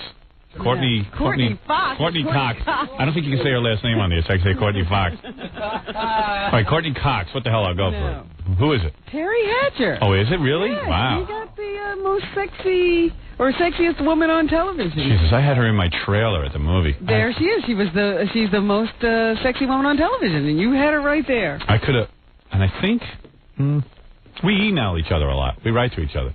You're still doing that? Yeah, she is. She's cute, and she's a lot of fun. A lot? 2 or 3 letters a week. And you're not telling us, huh? No, we have a private thing going. Keeping it a secret, all right. This is my dad on the phone. Hey, Dad. Yeah, you know, I like to keep the record straight. You were telling that story about food stamps. See, my dad reads the New York Times. He would know. And he tells you this stuff. No. I just read it, and I forget the story. No, it was a blurb in Forbes. It wasn't. Was it Forbes? Yeah. Well, I saw it in the New York Times. No, what the story was that it had to do with the tickets for the Olympics. Oh, yeah, that's what it was. And this fella calls up, and he gets a hold of the office there, and he wants to order a couple of tickets. Right. So it had nothing to do with food stamps? No. This is a different story. Yeah, go ahead. I think you got this one wrong. He's senile. Go ahead. So, let me finish the story. Yeah. So he called up the Olympic office. Yeah. And he orders 2 tickets, and they start to take his address down, and he says, he gives his address, says New Mexico. So the woman says, I'm sorry, we do not send tickets to foreign countries. So he gets into a whole squabble with her, and she gets the supervisor. And the supervisor listens to the story, and he says, well, the only way you could get these tickets, you have to go to the embassy either in Mexico or Puerto Rico. Oh, my. This is at the Olympics. And that was the supervisor. Yeah. Yeah. The supervisor. These are the people selling, sending out tickets. They don't know New Mexico is part of the United States. Mexico is in the United States. Pretty good. You know, it was better with the food stamps, though. Yeah. My dad should just sit quiet by the radio. He's always got to call in and butt in. My pop's excited about the movie coming out because, he's in the movie. Oh, yes? Well, he's being played by him. Well, yeah. My dad likes that. He got to meet that guy, right? Yeah, he met the guy playing my dad. What did you think of him? Oh, I thought he was very good. He's really a dedicated guy, and he spoke to me. I mean, the fact that he went through all that trouble shows you how much of an actor he is. That guy just got a big television series Yeah. he's starring in. Oh, great. Yeah, he's, I forget the name, he just started shooting it. The guy That is a very cool guy. Yeah, nice guy. Wonderful guy. I was in a movie the other day, and I ran through my mind. I said, I'm going to be sitting here and watching Howard up on this big screen. I don't know if I could take it. Hey, you and me both. You know, lots of people are saying That's the big question mark everybody has. If anyone can take it. You're not the only one thinking it. Oh, you're kidding. Yeah. All right. All right. Take care. Take care, Dad. Bye. It's my pop. He probably has to get back and ball my mother. You know, it was pretty funny because the guy playing your dad, you know, he's really a very cool guy. Snappy dresser, Yeah, I know. an earring, and all this stuff. And I say, and then he turns into your father. Yeah, well, I was ready to wring his neck because, like, the last scene I shot with him, Uh-huh. I finally got to work with him, and we do a real funny scene together. It's a real quick one. Uh-huh. And I walk in, he's all tan, and he's got his earrings in, and I'm like, you know, dude, I said, come over here. What's that tan? You're my dad. You look better than I do. Get over there. I'll smack you in the head. But then all of a sudden he transforms himself. So. I know. It's amazing. Yeah. He he's even cool. loses his tan. Yeah. He's a great actor. And then when he starts yelling and stuff. He's yelling at me. I come to him for advice. He starts yelling at me. And who is the favorite character on Friends, Howard, from the TV Guide poll? Courtney Fox. No. It's Courtney Cox. The favorite one? Yeah. Jennifer Aniston. No. Phoebe. No. David Schwimmer. No. I don't know who David Schwimmer is. I'm talking about a character here. Oh. I mean, those aren't their real names? No. Which character? Do you know any of their names, sir? I know them all. Chandler is David Schwimmer. Is it? No. I don't know. I don't know their names. Played by Matthew Perry. I'm sorry. Yeah, Matthew Perry. Information going, is it? Is it? I don't know which one is which. I watch that show sometimes. I watch it sometimes. I've never seen it, so I wouldn't know one from the other. You should consider yourself above the fray, the fact that you cannot watch that show. I watched it because everyone was watching and telling me how great it was. I tried that. It didn't work for me. It was fun. I mean, it's okay. It's a light show, you know? I guess I have deeper thoughts. Well, I found it very frivolous and didn't have time for it. You're friendless. And you're keeping it that way. You don't want any friends. These friends I won't even have. You want to go where nobody knows your name. I remain loyal to the nanny. Do you? I watch that every once in a while.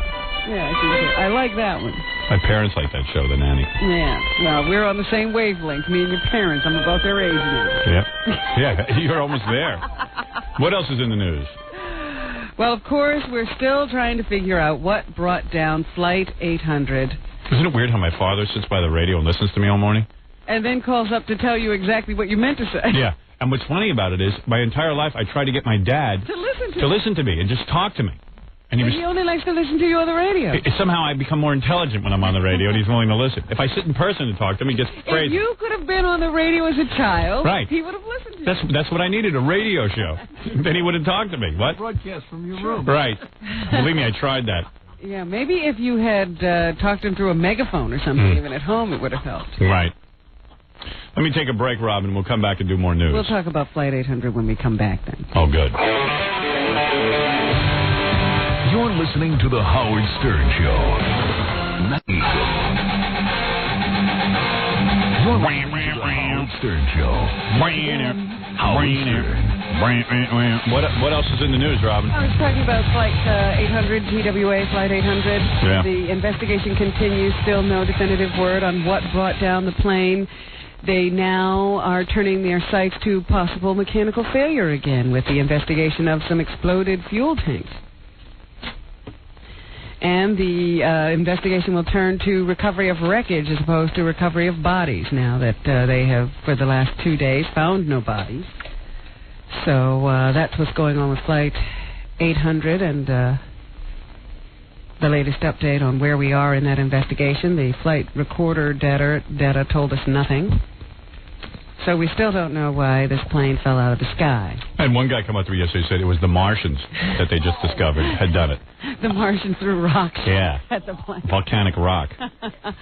So all conspiracy theories are now coming together. Meanwhile, the Suffolk County medical examiner came under fire for not identifying bodies quickly enough, and he's a little bit tired. He was too busy to respond to the criticism he was getting early on in the aftermath of the crash. Yesterday he was interviewed on Primetime Live, and he says he doesn't think any medical examiner's office in the country could have worked faster than he did.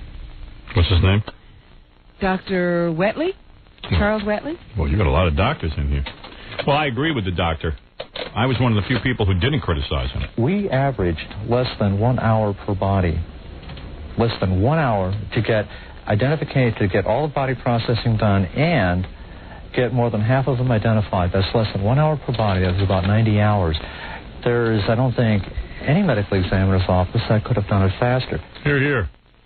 He says that as a result of Flight 800, he doesn't think he'll ever forget what he has seen. But he does say some of the injuries to the crash victims lead him to believe there was an explosion on the plane. If you have a injury pattern involving abdominal and chest injuries, for example, in the front part of the plane with relative sparing of, say, head and pelvis, that's a lot different than we saw, for example, in the middle part of the plane. I don't know what he said. Well, that's apparently what some they look at. They look at where the body is injured. Is it the head and the pelvis, or is it the chest and the abdomen? And when you see that, you think explosion. I thought they did a pretty good job. I mean, who expects to be examining, hundreds of bodies? I mean, they're not equipped for that. The medical examiner usually gets 1-2 bodies a week. Well, you have to understand that the families are suffering terrible grief. And they have to let it out some way. So they start to attack the people who are trying to help them. Some guys come back as a fingernail. You try to identify a guy from a fingernail. That's what the reality is. Some people, you look at their face and you go, okay, Sometimes some of these people are a fingernail. It's not easy. Whatever they bring up. Yeah. Who even knows? You know what I would do? If I was the medical examiner, I would have this is how lazy I am. I would have gotten the list of people on the plane and say, okay, we found everybody. They're all there. And just would have divvied up the parts and given it to everybody. Even if you didn't have parts, give them some parts. Give them some parts from somebody else. Are they going to know? Here, here's a foot. This is all we got from your husband. Go home and bury your foot. I mean, I know I would do that. When I was a program director of a radio station, I used to just say to the jocks, because we had religious programming, I would just say to them, these records and all this stuff would come in with religious Mount Maryknoll College presents, the Reverend, so I said, just take the same record and play it every week. Nobody listens to this station. So they would never vary the sermon? We never. We never got a complaint. The general manager never heard the shows. It's one of the greatest accomplishments of my career. So you prove that nobody listens. Because the previous program director would go nuts because the hardest part of his job was organizing the religious shows because you had to send them back to the companies. You had to have them boxed and crated and identified when they played. You'd have to log when their thing ran, when their commercial ran within the show. Some of the shows actually had commercials, but their commercials would be like send money. And you'd have to log everything. I just would take all of that, throw it in a big bin, and I had the same record, one I knew that played every week. I was so proud of that. I was like, I didn't get into radio to keep track of religious records. And that's that. And that's what I do as a medical. You would have handled this tragedy the same way. I think I would have tried at the beginning to identify everyone. Then when they started complaining. Yeah, I just would have been like, you know what, screw them. I'm never going to know. They're never going to know the difference. I'm not even sure I know the difference between this guy's thumb and the next guy's thumb. Here, this is Bob Smith's thumb. This is Aunt Gertrude's fingernail. And there's your remains. Make them feel better. Right. I found everybody. Everybody went down. No, obviously, there's no survivors. And then when they kept bringing up more bodies. Well, I'd say, there's more. There's someone else. And they had 2 feet already, and you've given somebody a foot. Hey, stowaways. Spare parts. Spare parts. No, I'd say, hey, well, obviously I found their toe and stowaways. Then I'd cut off that cadaver's toe, and you know what I'm saying. I can flub it. You just remove feet at that point. I already found this one. Chop it off. They find like 50 extra people. Oh, man, it's amazing. How'd they get all these extra people? No wonder it went down. It was heavy. It would be like Amos and Andy, the coroner. Meanwhile, I mean, this is no time to be having such levity, Howard. Right. A spy plane crashed. Jackie. In California, Oroville, California, as a matter of fact. The plane crashed in the parking lot of the Oroville Mercury Register, a newspaper out there, killing the pilot and a woman who had just walked out of the newspaper building because it crashed right on her. Too bad it didn't land on a law firm. Ah, geez. Then everyone would be rejoicing. Just imagine, you're running around doing your thing, and a plane hits you as you're walking out of a building. Her body was first found by a guy named Ranjit Jahal.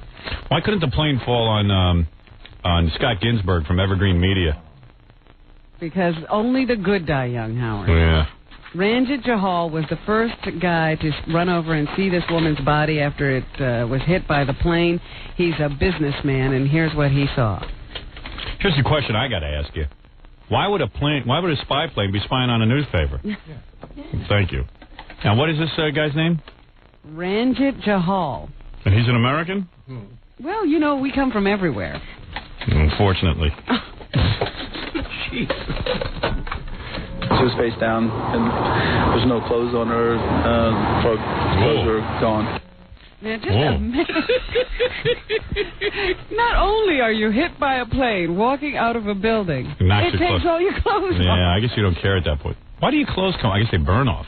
It's amazing what happens to you when you get some of this stuff. I know. I often... people get hit by cars, their shoes and socks come off. Which is amazing. Yeah. Why would that happen? I don't know. Doesn't make any sense at all, but that's exactly how they're found. Maybe when you hit, you get really horny and you try to take your clothes off so you can have sex for the last time. Think about that. Like if you knew you were dying. You think that's it? Yeah, sure. Yeah, because I'm a 3-year-old. Of course I think that's it. Well, the plane was, I guess, this was a training mission from Beale Air Force Base. You get horny and you take your clothes off at your last... Stop repeating yourself. That was a stupid thought when you said it over Every stupid thought I'm in love with. Yeah. Right. Stop saying it over and over. I'm just thinking about it. Robert Beeler is the commander of the Beale Air Force Base out there, and he offers his apologies. Could you play the commander? Oh, who is this? Robert Beckler? Robert Beckler. Beeler. Beeler. Somebody write these names down right. I, again, would like to just express my sympathy, not only to Captain Roby's family, but also to the family of the fatality that occurred from Orville. Right. Well, it's a sad story. It is. It is a horrible story. Come on, Jackie. All the ways to die. Right. It's incredible. Yesterday I was telling you about that vampire rapist. Yeah. Guy who kidnapped a hitchhiker, 19-year-old hitchhiker in 1985, repeatedly raped her and used an intravenous device to drain nearly half of her blood so that he could drink it. Obviously, this guy is nuts. Why do we have to let him out? They're letting him out. Yes, how can they it be? have to let him out, and they say, well, we'll watch him very closely. Well, then keep him locked up. Yeah, that's the best way to watch him. Put a wooden stake in his heart, too, so he can't rise every day. Oh. We make no sense in this country. No, I don't get how a guy who does that. Because you know how long we're going to watch him. 10 minutes. As long as people are watching us watch it. Right. And then we're going to stop watching, and he'll go off and grab somebody else and drain their blood. Unbelievable. I wish a plane would crash on him. Crutchley, he used to be an engineer or something, apparently one of these brainiacs. He was he's now 49. He was married with a 4-year-old son when he captured the woman.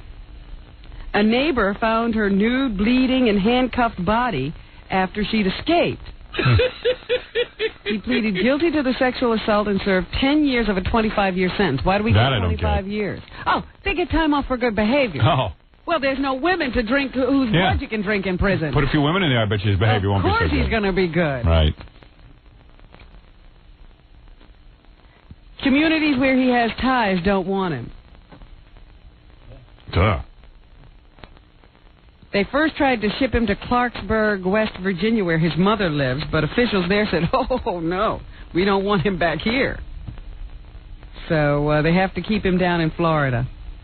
He's like a toxic waste dump. Nobody wants him. Some Christian mission tried to take him. They got bomb threats. So, but some community is going to have to deal with this man. We are out of our minds. What else? There was an execution in Missouri. They found a way to get rid of one of these guys. Thank God. Thomas Henry Battle. He died by lethal injection for the 1980 rape and murder of Bertie Johnson, an 82-year-old neighbor. Wow. She used to call him Sweet Boy. Yeah. Well, he fixed her. Yeah. Man. It's amazing. Michael Irvin, the Dallas Cowboy who pleaded no contest to drug possession charges a few weeks ago. He still can't play. He's suspended from something like the first 5 games of the regular season, but he showed up at the Dallas Cowboy practice yesterday and didn't want to talk about himself, wanted to talk about his return to football. Here's Michael Irvin. Everybody know I got a while before I play football again, but just being out here and getting myself mentally back into football, it's a great thing for me. I wonder at what point in a guy's life he ever realizes that the sentence is everybody knows instead of everybody know that. You know what I mean? Like here's a guy. He's like just you. Do you think that being everybody around him starts to talk the way he does, so he never hears it said properly? I don't know. I mean, you have to watch TV and hear like millions of people go, everybody knows KNOWS that, but everybody know that. You think nobody corrects him, or you can't hear it? But yeah, don't you hear that it's wrong, or do you just assume that it's cool?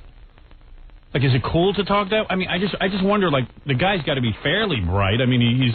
Why do you say that? He's a football player. I mean, he should be able to learn how to speak. I mean, it's just a mimicry. You ever hear it? Yeah, forget it. Anyway, I got to take a break here. It's like a guy who never loses an accent, maybe. Yeah. You know, even though he's been in the country 30 years. Yeah. Right. Okay. Maybe it's the same thing. Everybody know that. Everybody know that. Everybody know I got a while before. Everybody know I got. Like, don't you know that's like everybody knows I've got. Play football again, but you know. There's another Michael Irvin there. What else did you say? I'm afraid to find out. I just would like to ask him that.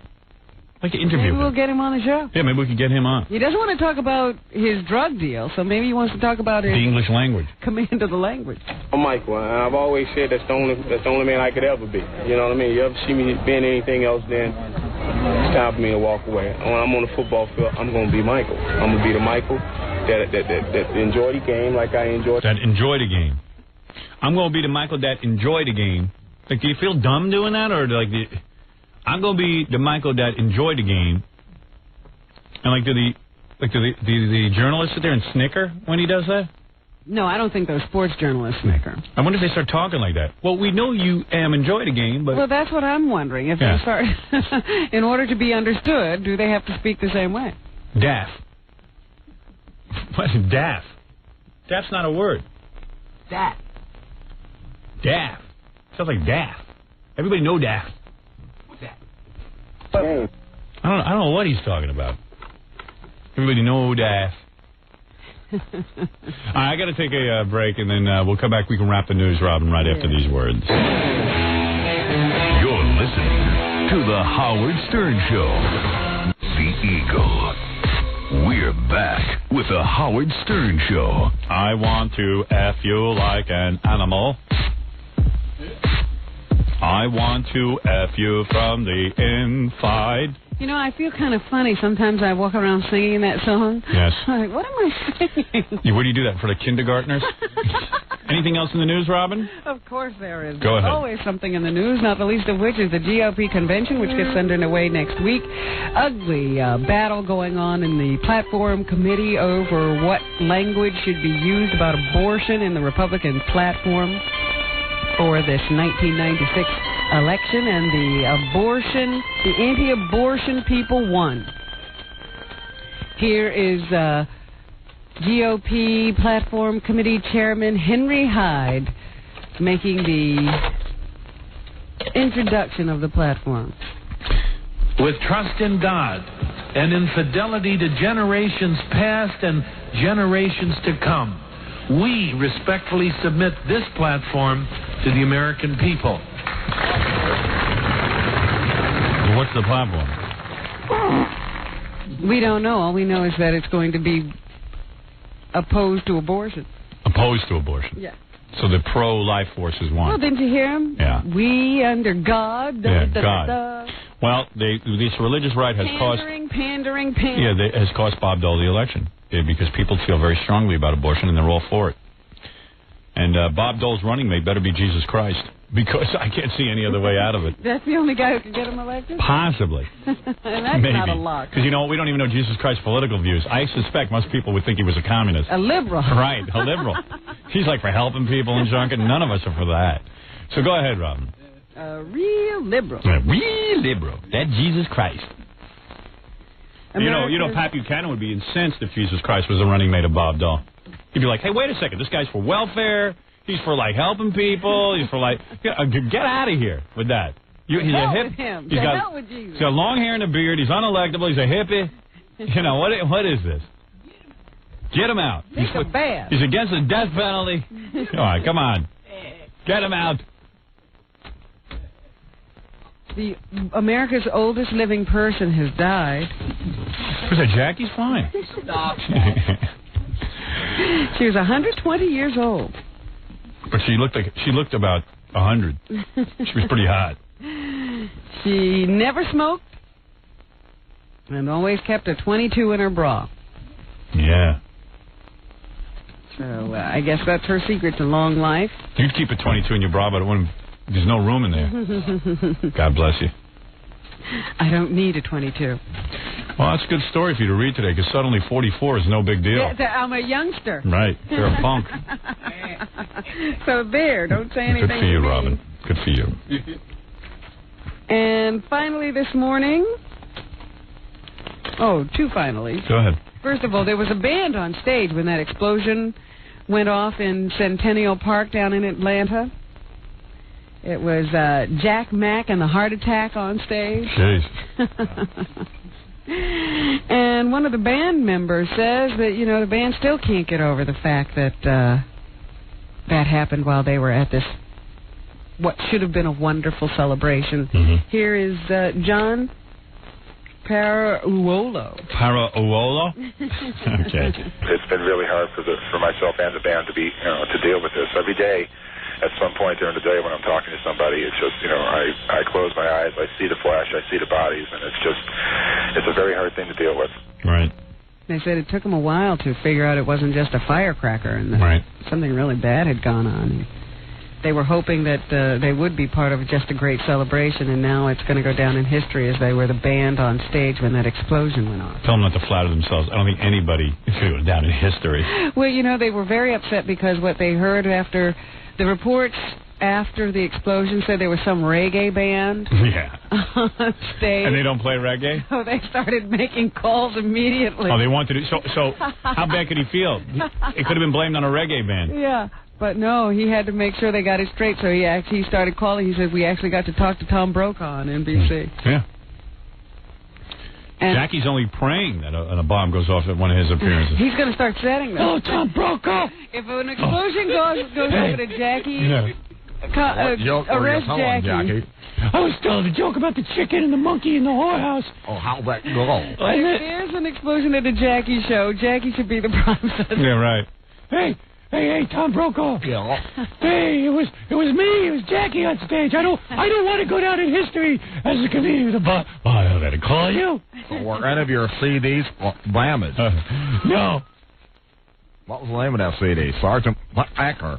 All right. And finally this morning, Kurt Russell reprises his role as Snake Plissken in Escape from L.A. Here he is talking. He helped to write the script, as a matter of fact, with John Carpenter. That's a sure sign that it'll bomb. As soon as what does he think of science fiction? Improbable is better than possible. But if you can make the improbable entertaining, I think that's a lot closer to home. So in doing this movie, John and I always sort of walked that line and tried to thread it like that. We tried to say, okay, well, this is certainly happening now, and this is logical. Now, what could happen? And what's the line between improbable and possible? Those must have been some writing meetings with him, pontificating. Yeah, I'm sure he was a big contributor. They probably had to edit out everything he did. Escape from L.A. I call it Escape from Goldie Hawn for 4 months. That's probably what the movie was. Now stop that. Honey, I'll be on location. I love you, but I've had way too much of you. It's working. They're still together. Right. And here's a clip from the movie. Here it is. Escape from L.A. Let's see if they skirt that line of improbable and impossible. Okay. If you go into L.A. Nope, they didn't do it. Back the black box. And you will receive a full pardon for every immoral act you have ever committed in the United States. Sounds familiar. Immediate answer. Yes or no? Yes. Who are you? I'm your president. All right, look. I'll see that on video. You just saved me $8.50. Thank you very much. I'm glad to be of service. I'll save it for when my movie comes out. Escape from L.A. All right. Thanks, Robin. And happy birthday to my Robins. My Robin sweetie. This is your daddy calling. Jackie Penn, what will you do to celebrate today? Oh, I'll just be riding your horse? Day. I'll be spending some time with Blaze. Blaze will be your birthday pal? Yeah, and then Good. I'll go out with some friends to make merry. Great. Any orgasms in today's future? I don't know. We'll have to see. It Well, remains to be seen. Let's see what happens. Congratulations to you, Robin. Hey, now. Jackie Penthouse Marlin, 78 minutes of your dirty jokes on CD or cassette are certainly funny on the hysterical Sergeant Pecker. Only $12, $4 shipping and handling. August special, buy two, get one free. Call 1-800-323-KING. For filthy jokes and more Sergeant Pecker information, visit Jokeman on the web at JackieJokeman.com. But how much information do you need on Sergeant Pecker? Go get it already. Yeah, pick up the phone, you'll have it.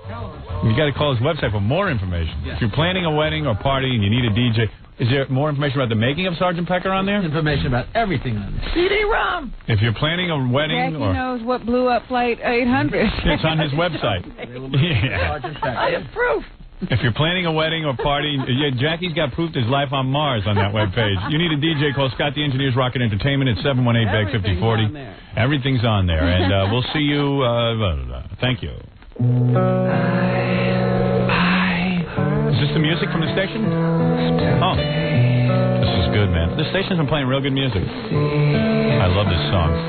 You're right. I do now love United States. Yeah, aren't they great? I wanna fry my bitch to this song.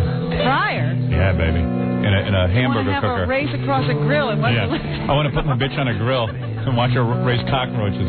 This song makes me nuts. It makes me so sad. I saw them do this in concert, and there's all pictures of dead animals behind him. See, I don't know the video. Oh, my. No, this is what they do on stage. They lower a screen, and you can't even see Trent Reznor, and it's all dead animals. And if you want to get depressed, and I was high.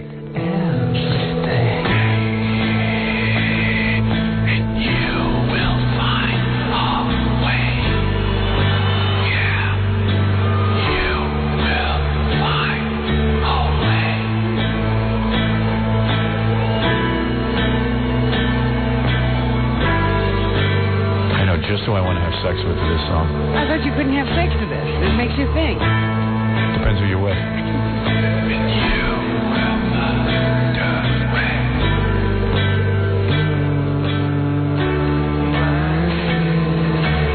I know a girl who had sex with him. Said he is the most depressed man on the planet. It's no act. I could make it happen. Yeah. He said he's really super short, but real good in bed and cute. And so sad, but super sad. It's a real drag to be with him. Come here, He won't come in. I've invited him. You know who I want to have sex with this song? Your wife? No. Not my wife. No, I have to. Hot 97 is what I have sex with my wife with. I want Amy Lynn with Terry Hatcher's head. Amy Lynn's body, and you don't like Terry Hatcher's body? No, I want to cut off the head of Terry Hatcher and throw it on Amy's body. Well, that's nice. Why don't you write that to her on the email? All right, where's my computer, please? I wear this crown of... You can say that on the radio? I guess you can. If you sing it, the crown of S. I wear this crown of S. What the hell he's talking about? And right at this part, when you hear all that weird crap in the back that sounds like bees, you see this animal. It's not decomposing; it's coming back together again. Oh, it's been. They run it backwards, so it starts out decomposing. Only sees a bunch of flies over this vomit stuff, and then all of a sudden it keeps going backwards, and this sheep forms or something like a dog or something. I have seen that part. Yeah, recomposing. This guy's out there, and I don't think it's contrived. I'd have to get to see it. Yeah. This guy's so depressed, his dog hung himself. Well, how does he work if he's so depressed? Because the only thing that brings Trent pleasure is getting out there and making others miserable. I'm really married to Trent Reznor, and the CIA is keeping me from him. You're psychically linked. I'm psychic, but he talks to me every morning.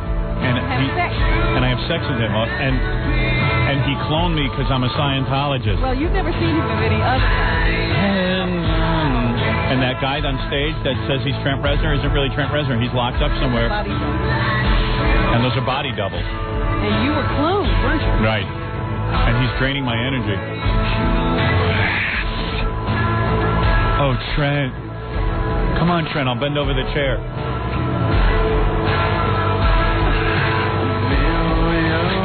Wouldn't it be great if, like, Trent Reznor was just an act, and, like, when he gets home, he dances like a retard, and just, like, laughing all counting all his just money. A jolly guy kicking his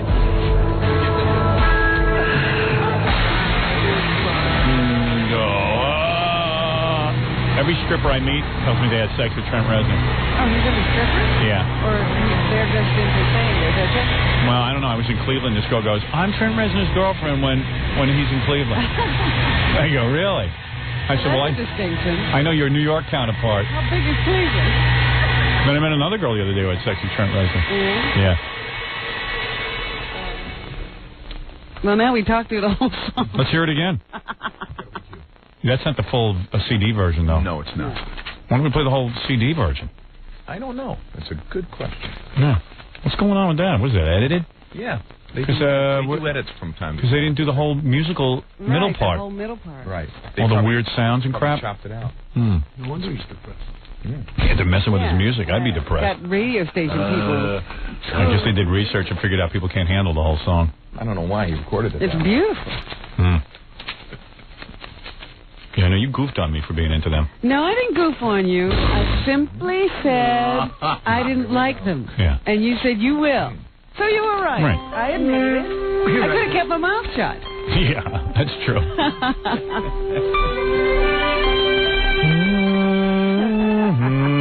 Could we hear some more Trent Reznor? You've fallen in love with 9 Inch Nails. Remember you went to see him in concert? Yeah. I was like, oh, I wouldn't go because You should have. You should have joined me that night. You would have had a great night. I could have seen Trent for myself. Yep. It was a great show. I hung out in the sound booth. It was a whole little. Hurt myself today to see if I still feel. He hurt himself today to see if he still feels. Yeah, he's into all that self-mutilation and crap. But this is so real. The only thing that's real. Is he Polish? I'm going to cut myself to see if I can feel. Dude, go to a shrink. I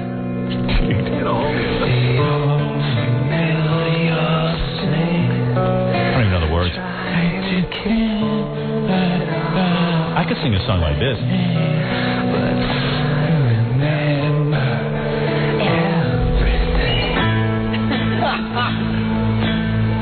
And when he sings, puts the microphone above his head because he's so short, and he tries to reach it. It's like a cool move. It's like... I would do that on stage, too. It's like he's reaching... Like, just lower the microphone, jackass. It's like, and he's got Whose mic is that? And he's got his shirt off and crap, and he's like, oh, yeah.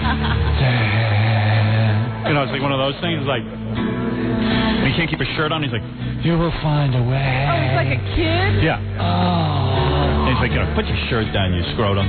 Like he doesn't know he's lifting his shirt. Yeah, right, yeah. He knows exactly what he's doing. Bastard's gonna get laid. I think it's all an act. He rules, though. I want him to produce the soundtrack to my movie. And you will have it all. Although Oliver Stone let him produce the soundtrack to Natural Born Killers, and it sucked. Did they let him get out of control? You would control him? Yeah. I love anybody more miserable than me. I know he's got to be more miserable than me. It sounds it from this song. All right, I got it. I really got He seems to me like a guy who keeps himself locked in his house. Yeah.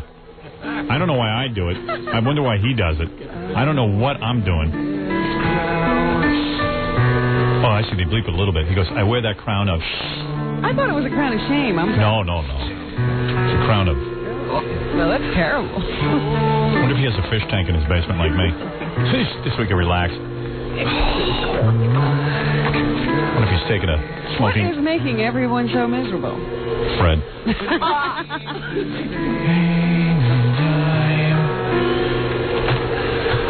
Man, Queer, you're gonna get the fist in Chicago. You're going to be singing like this. Your German daddy's gonna get the fist on stage. You can talk about me, or you can choose not to talk about me, but your ratings are gonna erode because I always win. I always win, and you lose. Same with you jackasses in Austin, Texas. You're gonna lose too. I'm gonna take your whole audience, and when my movie comes out, I'll be a bigger star. I'll have more audience, and you will lose even more, and lose and lose. Larry Word from Evergreen is a piece of human garbage. I will sue Evergreen. I will win that lawsuit. You will all go to hell. You will all go to hell and rot in hell. Man, Queer, you will rot in hell. You stole my act. You think the people of Chicago don't know that? They all know it. The whole industry knows it. Austin, Texas, the same thing. Miami Beach, Ron and Ron, you will all rot in hell as I fist your goddamn dead daddy's skull. As Jackie and Fred F. the skull of your dead daddy. Your dead daddy. Your daddy knew you were a Howard Stern imitator. You're an Elvis impersonator. I will F your skull of your dead Germanic daddies. All of you like Mark and Brian are my bitches. Mark and Brian are my bitches. And so are you. You are all my bitches. Admit it. Bend over. Get ready for the fist. Get ready for the fist. Get ready for the fist. All right. I got to go. I'm really cracking up. Will you stop it? Are you out of your mind? All right. We'll see you later. Bye. Bye. Oh, I'm back. I got to hit CD1. Hold on. Thanks. I'm sat alone in a boggy market.